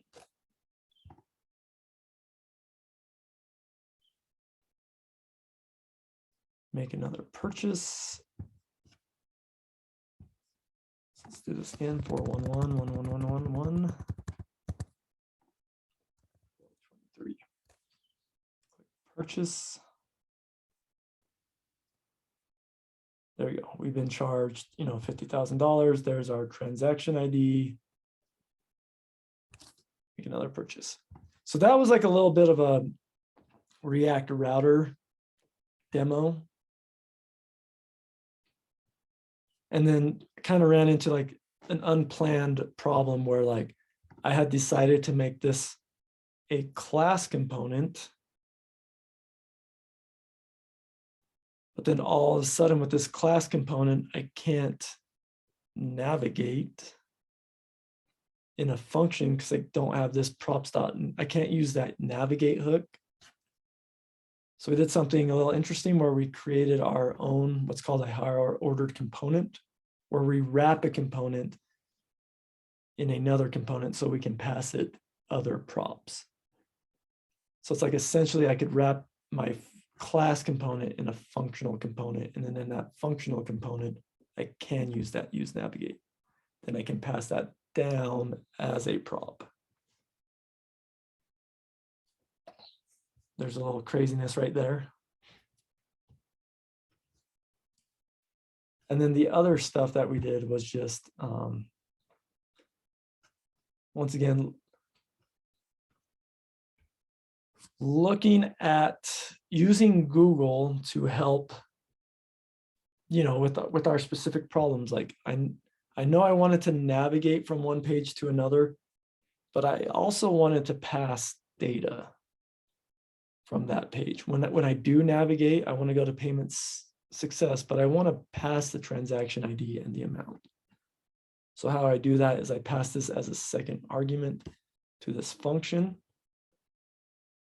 And then in my payment success, I use the use location. I can grab that state object off of that hook. And then I can grab those keys off of here. And do what I need.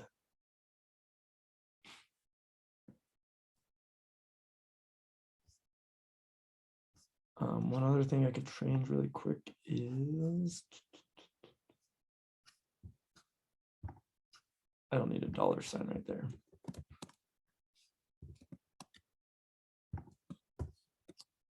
Cool.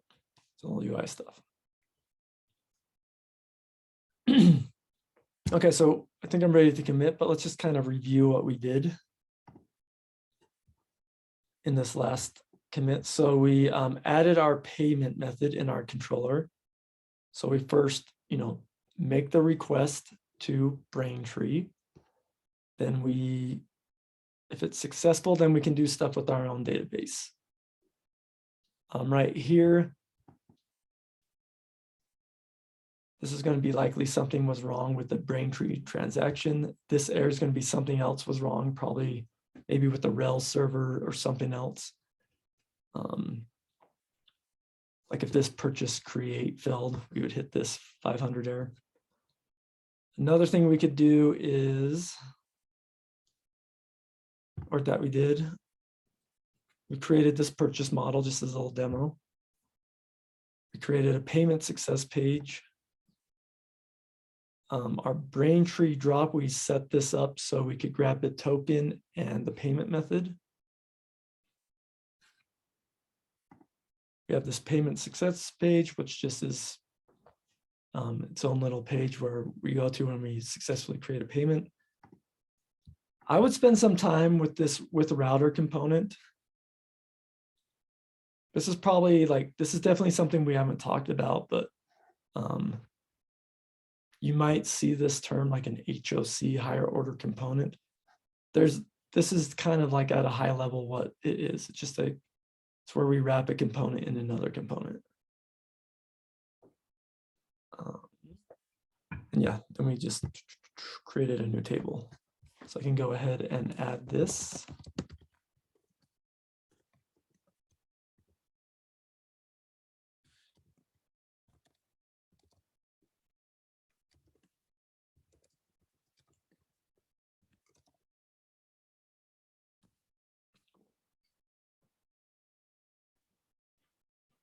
So that should be up on GitHub.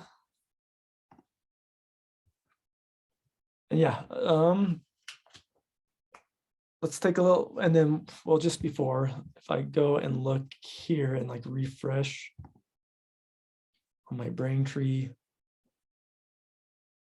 like I can see I've made like 9 cells. The average is 50,000 because they've all been 50,000, but this is like how many I have done in cells today. So get this nice little UI. We see that it's working. So it's actually hooking up to Braintree. Cool.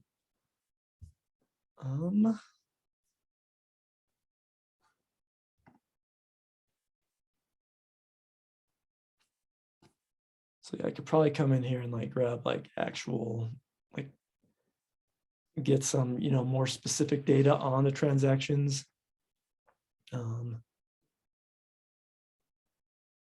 So it gives us a nice little working UI, but let's take a break. It's 12:05. Let's come back at 12:20. Let's kind of clear some things up and go from there. But are there any questions?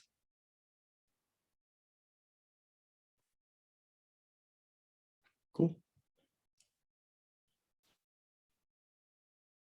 See you in 15.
Okay.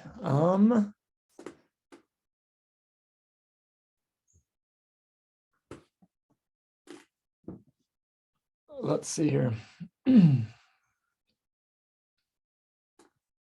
So I think just for the last little bit, are there any questions on this?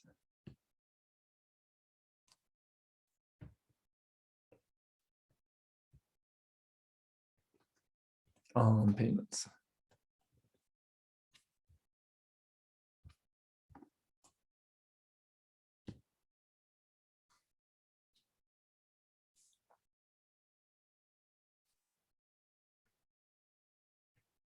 DNA.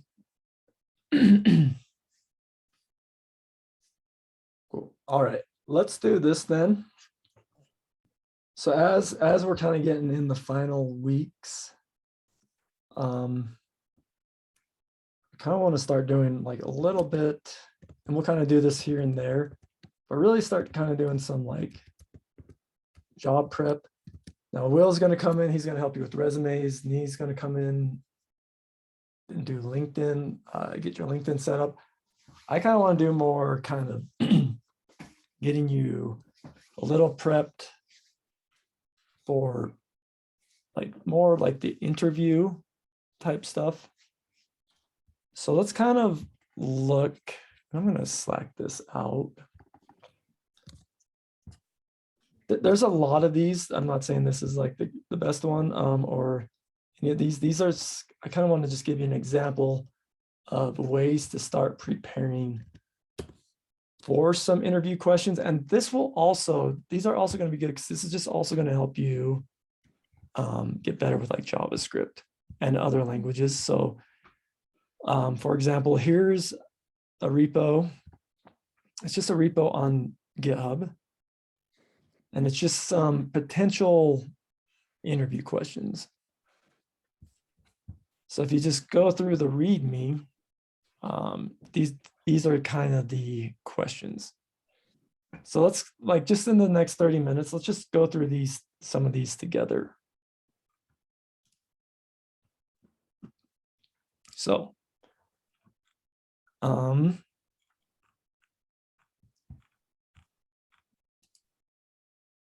this one's 13 months ago, so a little older, but I mean, this type of stuff is not like huge that it's updated. But let's kind of look at this. So you can go through these, but let's look at this. What is the difference between undefined and not defined? Because these are questions that maybe like you get asked in an interview. And I would say with these type of questions too, they're probably not ones you can Google. Like you're going to be in an interview, and it's not like you can go use Google. So anyone want to take a stab at this?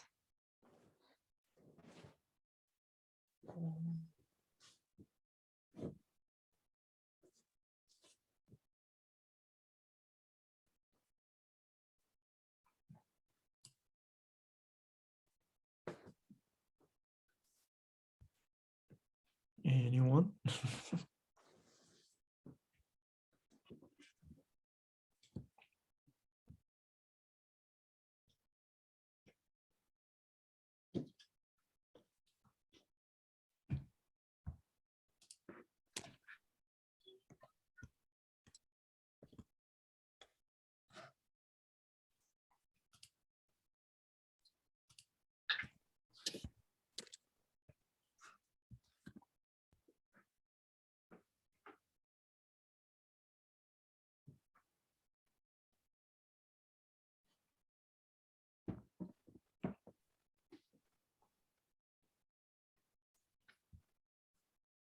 Undefined is a variable that was called, but was never given a value.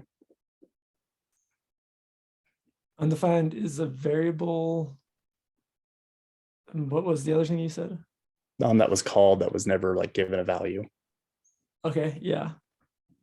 And I'm then not sure what not defined is. yeah, it's kind of weird, but undefined's actually a value in JavaScript. The value is, it's like this special type in JavaScript. Not defined is like, it's not defined. So what, and then what you should do as you go through these, like when you find ones you don't know, like look at the answer and go through it. So right here, and here's kind of the gist of it. If you do a var x, you're defining a variable called x. It's called a variable. You're declaring a variable called x. So the value of x, though, since you're not assigning it a value, is going to be undefined. So it's actually there. If you tried to do something like console.log y, this would be a reference error. Because y, you never said like var y anywhere. So y is not defined. So this would be an error. This works. Sweet.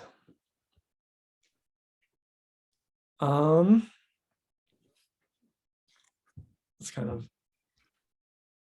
look at some other ones. So yeah, you can go through, look at these, because a lot of this stuff we might maybe have not talked about in class. So this is just another way you just kind of get you know, a little more knowledge about JavaScript. So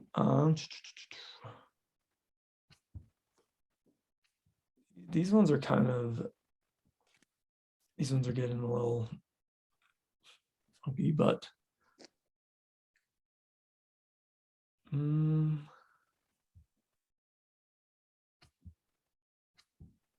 let's just do some other ones.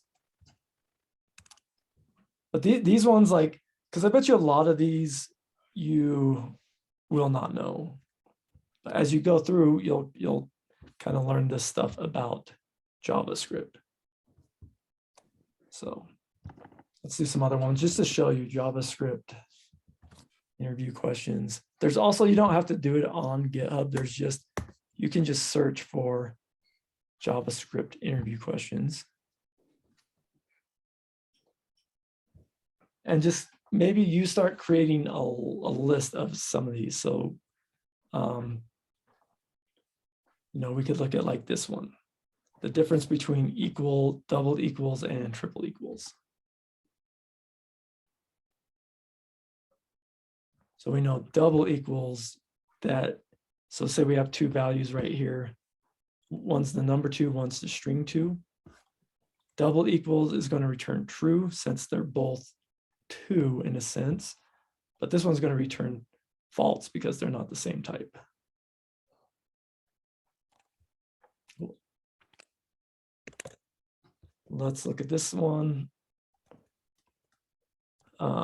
Like var and let. So like say for example, we really haven't used var in this class that much because we use let. So, and I'm sure you've seen the var keyword. We just saw it in the last, I mean, we're seeing it in some of these examples. So, you know, even though I said we don't really want to use it, you might see it. So you might want to know like, what is the difference? And, you know, you could see here from the beginning, the var keyword was used in JavaScript. So this, like the var was like the original keyword. And then in 2015, when ES6 was really released, they used this let keyword. And the keyword var has function scope anywhere in the function. It's accessible, but in a let, the scope of a variable within a let is limited to the block. So, and then var declares a variable that will be hoisted, but let declares a variable that will not be hoisted. Now you might be like, well, what the heck is that? You know, if you kind of like look through this, explain hoisting in JavaScript, we can kind of see this. And this is where like, you know, JavaScript is just kind of a stupid language in a lot of ways, but but let's just kind of look at this like hoisting example. And one of the reasons where let is different. So we could come to just create a file, like a JavaScript file somewhere.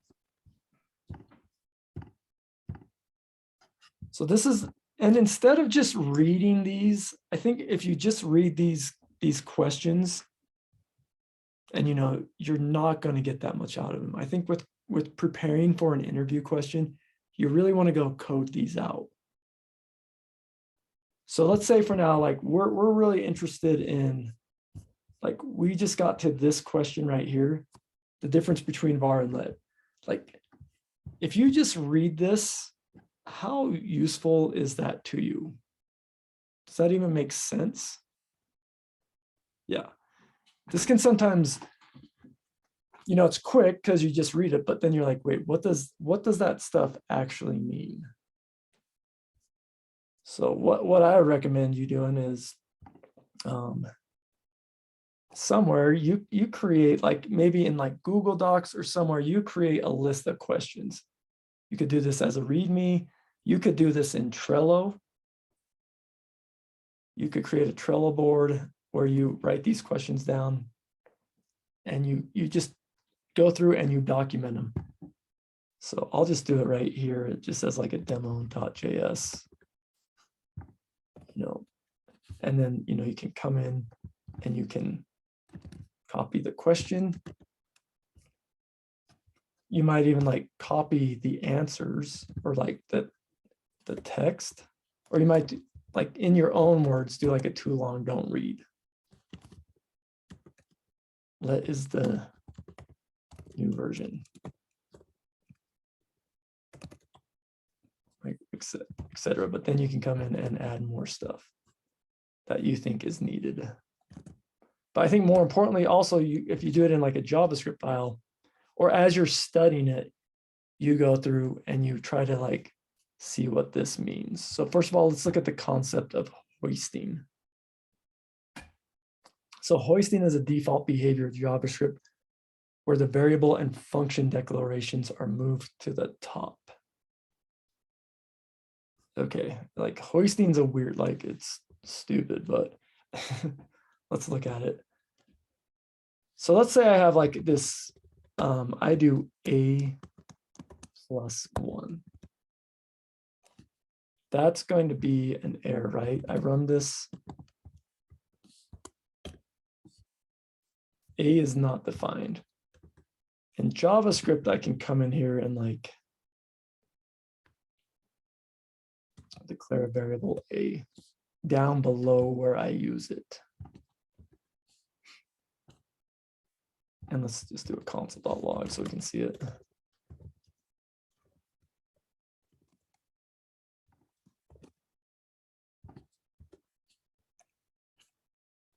And that is now nan. So this is an example of hoisting. I'm using the variable before I declare it. So what happens in JavaScript is before JavaScript runs the code, it like takes this and it plops it up there, which is probably not a great thing. And then in here, they're saying like A equals 1. So if I say A equals 1 there, now it's 2. So that's hoisting. If I do this as a, and then we could do this as a let keyword.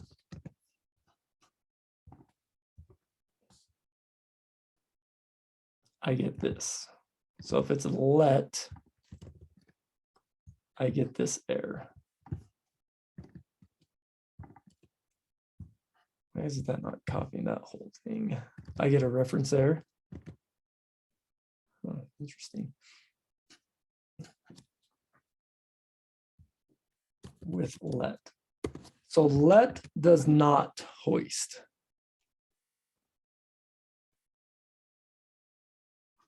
So if I understand like hoisting now, I can be like, if I'm doing this, I can say let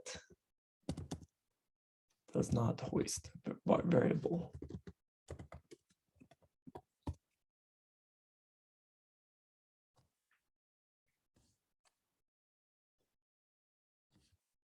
Cool. So that's like one example. But see, going through the code and like running that example that helps illustrate what hoisting is, right? It's kind of hard to understand that by maybe reading this. I mean, they have the variables, and this is, and we can do this with functions too, and you might see this where we run into this problem. We can do this with functions. So I define the function and then I can call it before I define it. And then let me get rid of this. So same thing with functions. I can hoist it. But if I do const, make that a constant.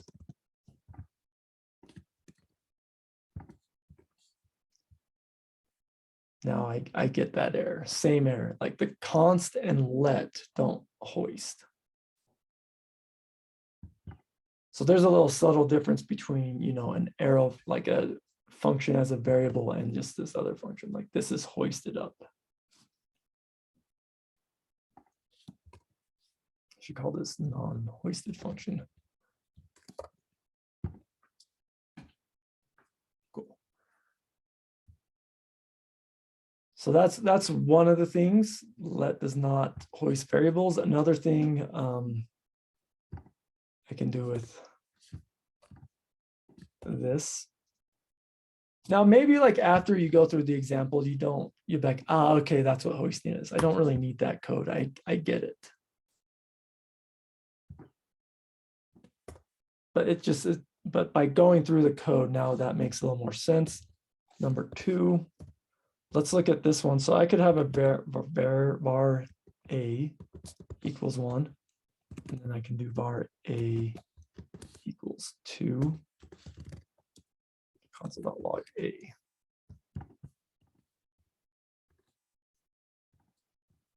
That is 2.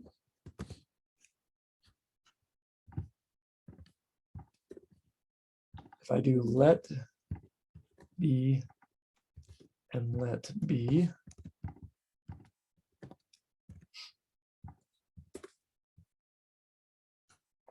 that's a syntax error.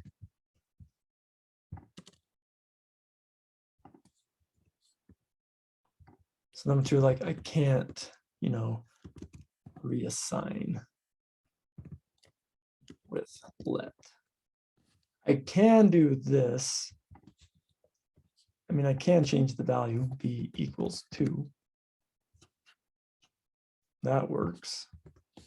It's not that I can't reassign the value. I can't redeclare a variable. Sorry, I should say can't redeclare.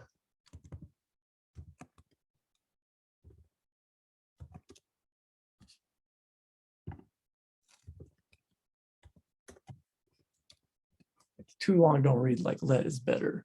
Some of these things like hoisting and redeclaring, like the reason JavaScript introduced this and these features is because you probably don't want to be doing this type of thing. You probably don't want to be declaring a variable before you use it. It's just potential. It's like there's potentials. It's trying to protect you from yourself, really. Cool. Yeah, let's look at this other one. Like the keyword var has function scope anywhere in the function. The variables like specified using var is accessible, but in the let scope of a variable, the let keyword is limited to the block, which it's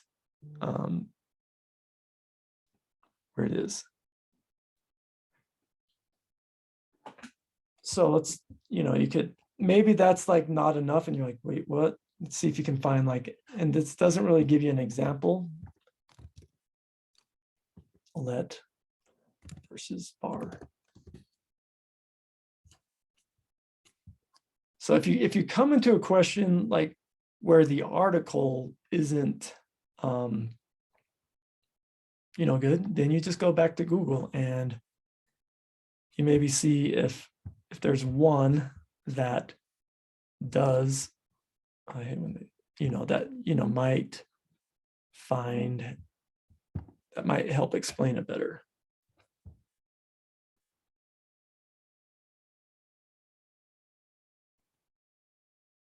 So let's look at like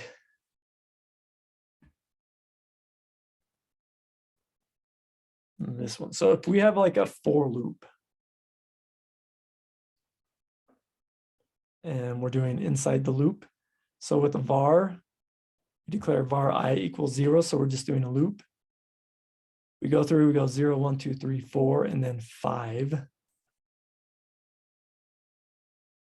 And then here one. So here's kind of like the scoping, like this is scoped. This var I is scoped here in the for loop, but it's also scoped outside of the for loop.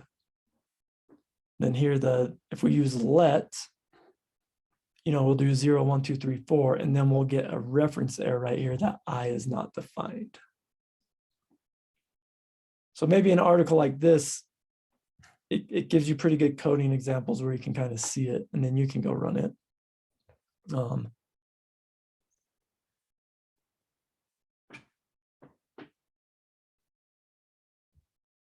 And go through this. So like, yeah, something as small as like, what's the difference between var and let can have, quite a big difference.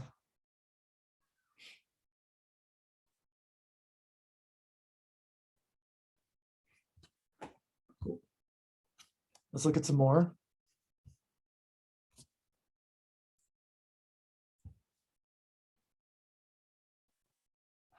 Do we want to do a higher order function? Let's look at this one just because we've seen this. So explain higher order functions in JavaScript.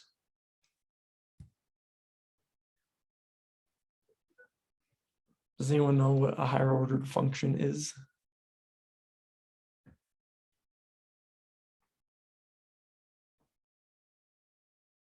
We've done quite a bit with this. So a higher ordered function is just really, it's a function that like operates on other functions. So it's also called like a first class, like functions are first class in JavaScript, meaning functions can take in functions as arguments, and functions can even return functions. So we can kind of, it makes them really powerful. So for example, and we do this all the time. So sometimes by going through these questions, it can sometimes help just reiterate some of the things you're doing all the time in JavaScript, but it's giving them a name. So when you get to like an interview question, you're like, oh wait, I do this all the time. Where do we use higher order functions a ton, like in React?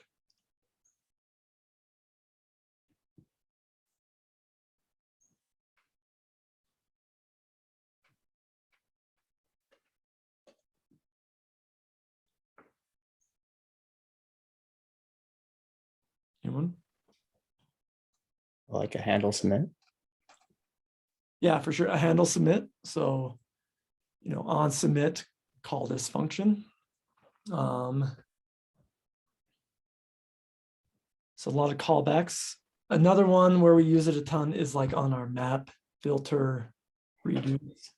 Those are all higher ordered functions.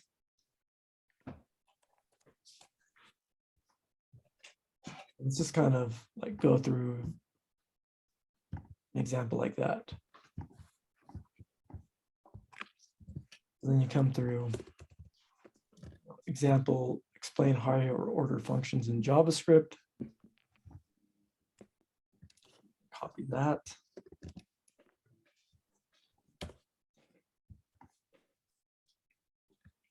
I would say though, really write these in your own words. Copy and pasting doesn't do anything. I think really what happens is when you write these in your own words. So like functions can take and or return. Also called, first class. Also are considered first class. Sweet. So then I could do like an example, like a function taking a function. So let's just do a little function here. Let's just call it x, y. Let z equal y of 3 and return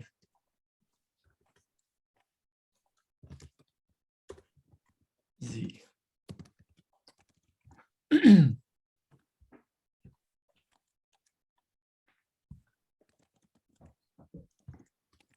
So now I know y is a function. What is this param? Just by looking at this, let's maybe do like let's do A and B.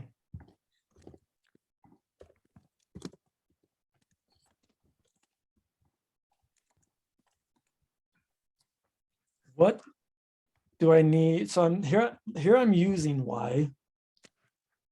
And actually this doesn't even need to call it y. I can call this foo.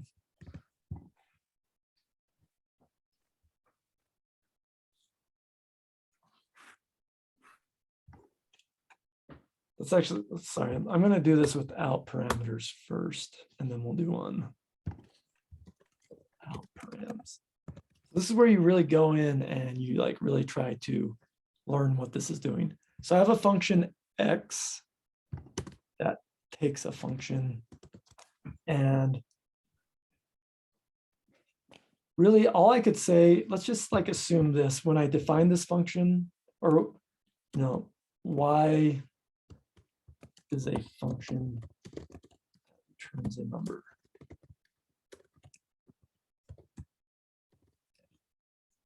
So I could have a function called like get random. This function returns math random. Like a math floor math.random. It's like return 1 through 10.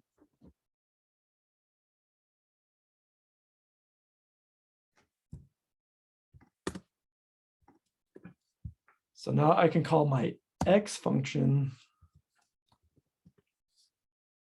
let random number equal x. I pass it my get random function, and that's it.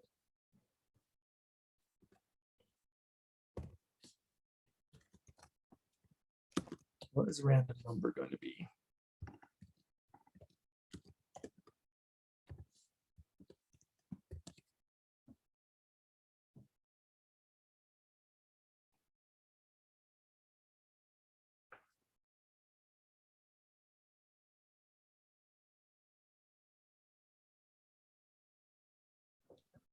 It's gonna call get random twice and add those two together and return that.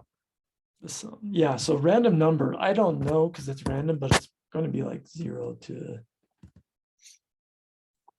18 technically, because this is going to give me, this gives me a number 0 through 9. So I call it twice, gives me a random number, and then I add those two together. So if I run this, log random number. Yeah, random number 0 to 18.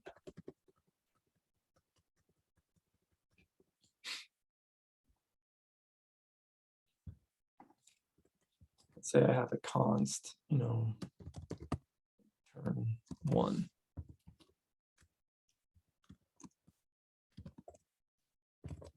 Turn 1. Not really a useful function, but just for demo.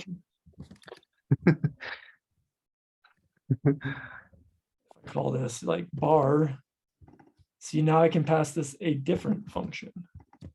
So I can pass my x any function. I just really am expecting this number to return a number because I'm going to add them together. So let bar, so if I console.log bar, what is that going to be? 2. Yeah, that'll be 2.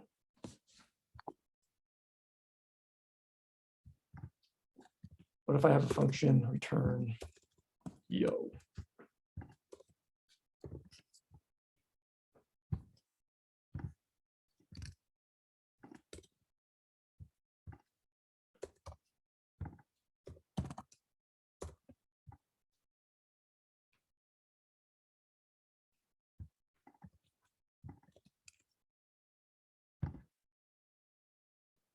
So I call my x function, I pass it return yo.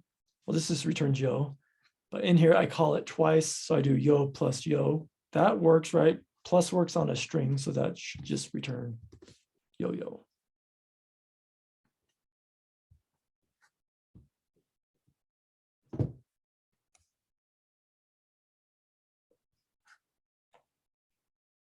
So these are the type, like, when you can spend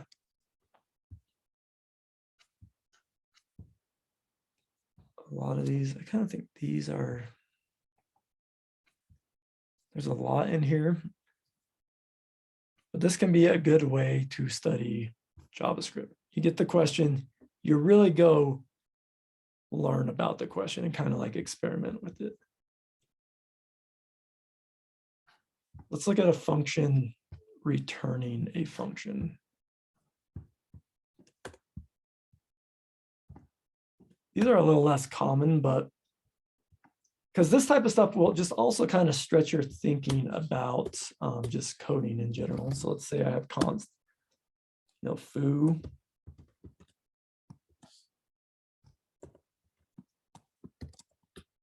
This returns a function.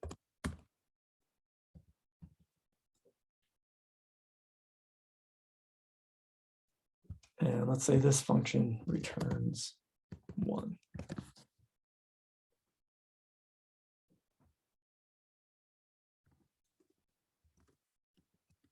Let x equal foo.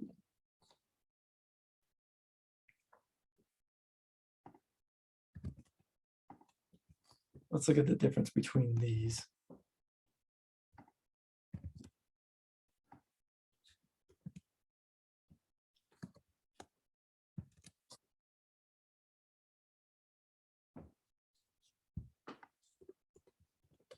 Console.log x, console.log y, console.log z. So before we run these, any guesses on what x is really, what this really is?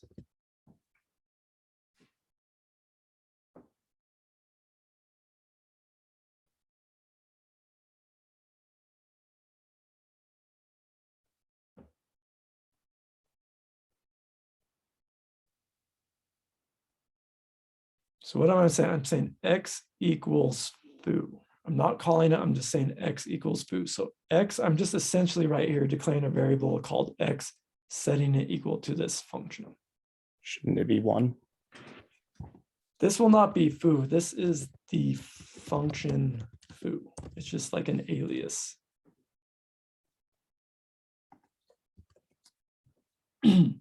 What is, if I call it right here, what is this going to be? That'll be the 1. This will not be the one. This will be the function returned.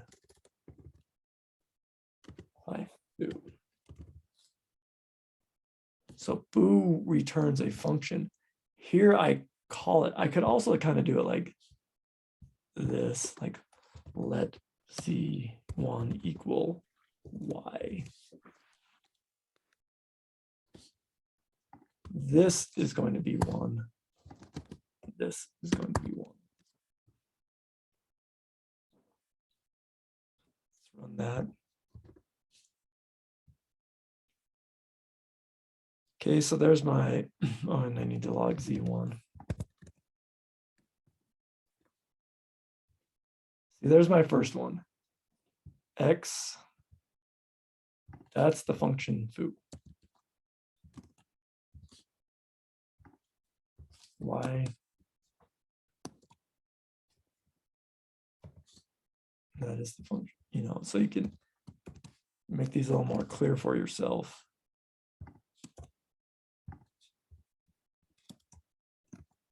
I really do believe, like, if you just kind of are looking at the answers and you're not really coding them, they're not going to stick. You really need to go through and VS Code and like look at these, play around, you know, make mistakes, because you know, you challenge, and then like I think what's really good is you try to predict what's going to happen, and it's totally fine if you're wrong, because if you predict and then you're wrong, I think it just, and then you code it, you get more of these like aha moments, and when you get those aha moments, that's when things start to stick. So yeah, we console.log x. See, that is the function foo. It's just, I just created a variable that's like pointing to this function. So remember, foo is a function that returns a function that returns 1. So if I just say y equals foo, y is now going to equal that function that foo returns.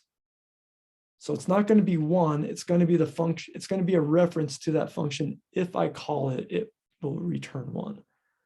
So I could do that in one of 2 ways. I could just do double parentheses on foo. So I could call foo, that's the function that returns the function, and then I could immediately call the function. Or I could call y, because now y is that function that returns 1. So if I actually call it, it returns 1.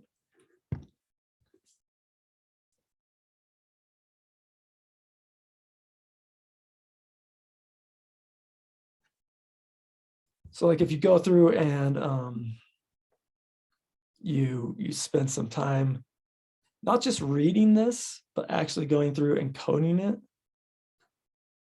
you're going to just like slightly increase your understanding in general of functions. And that's going to help you down the road with other stuff. So by doing these little tidbits, they kind of slowly get you better at coding. And then you'll start to realize, oh, okay, like maybe James was talking about that like a month ago, but now that I see it this way, it's starting to click more. Cool. I think that's good for now. It's 1 o'clock. Will is going to come at the end of the day for design briefs. So you'll meet with him at the end of the day, not the beginning. So you'll have a little extra time. But any questions or anything? Cool. Well, yeah, we'll have a good lunch, everyone, and we'll talk to you in an hour. All right, later. See you guys after lunch. Yep.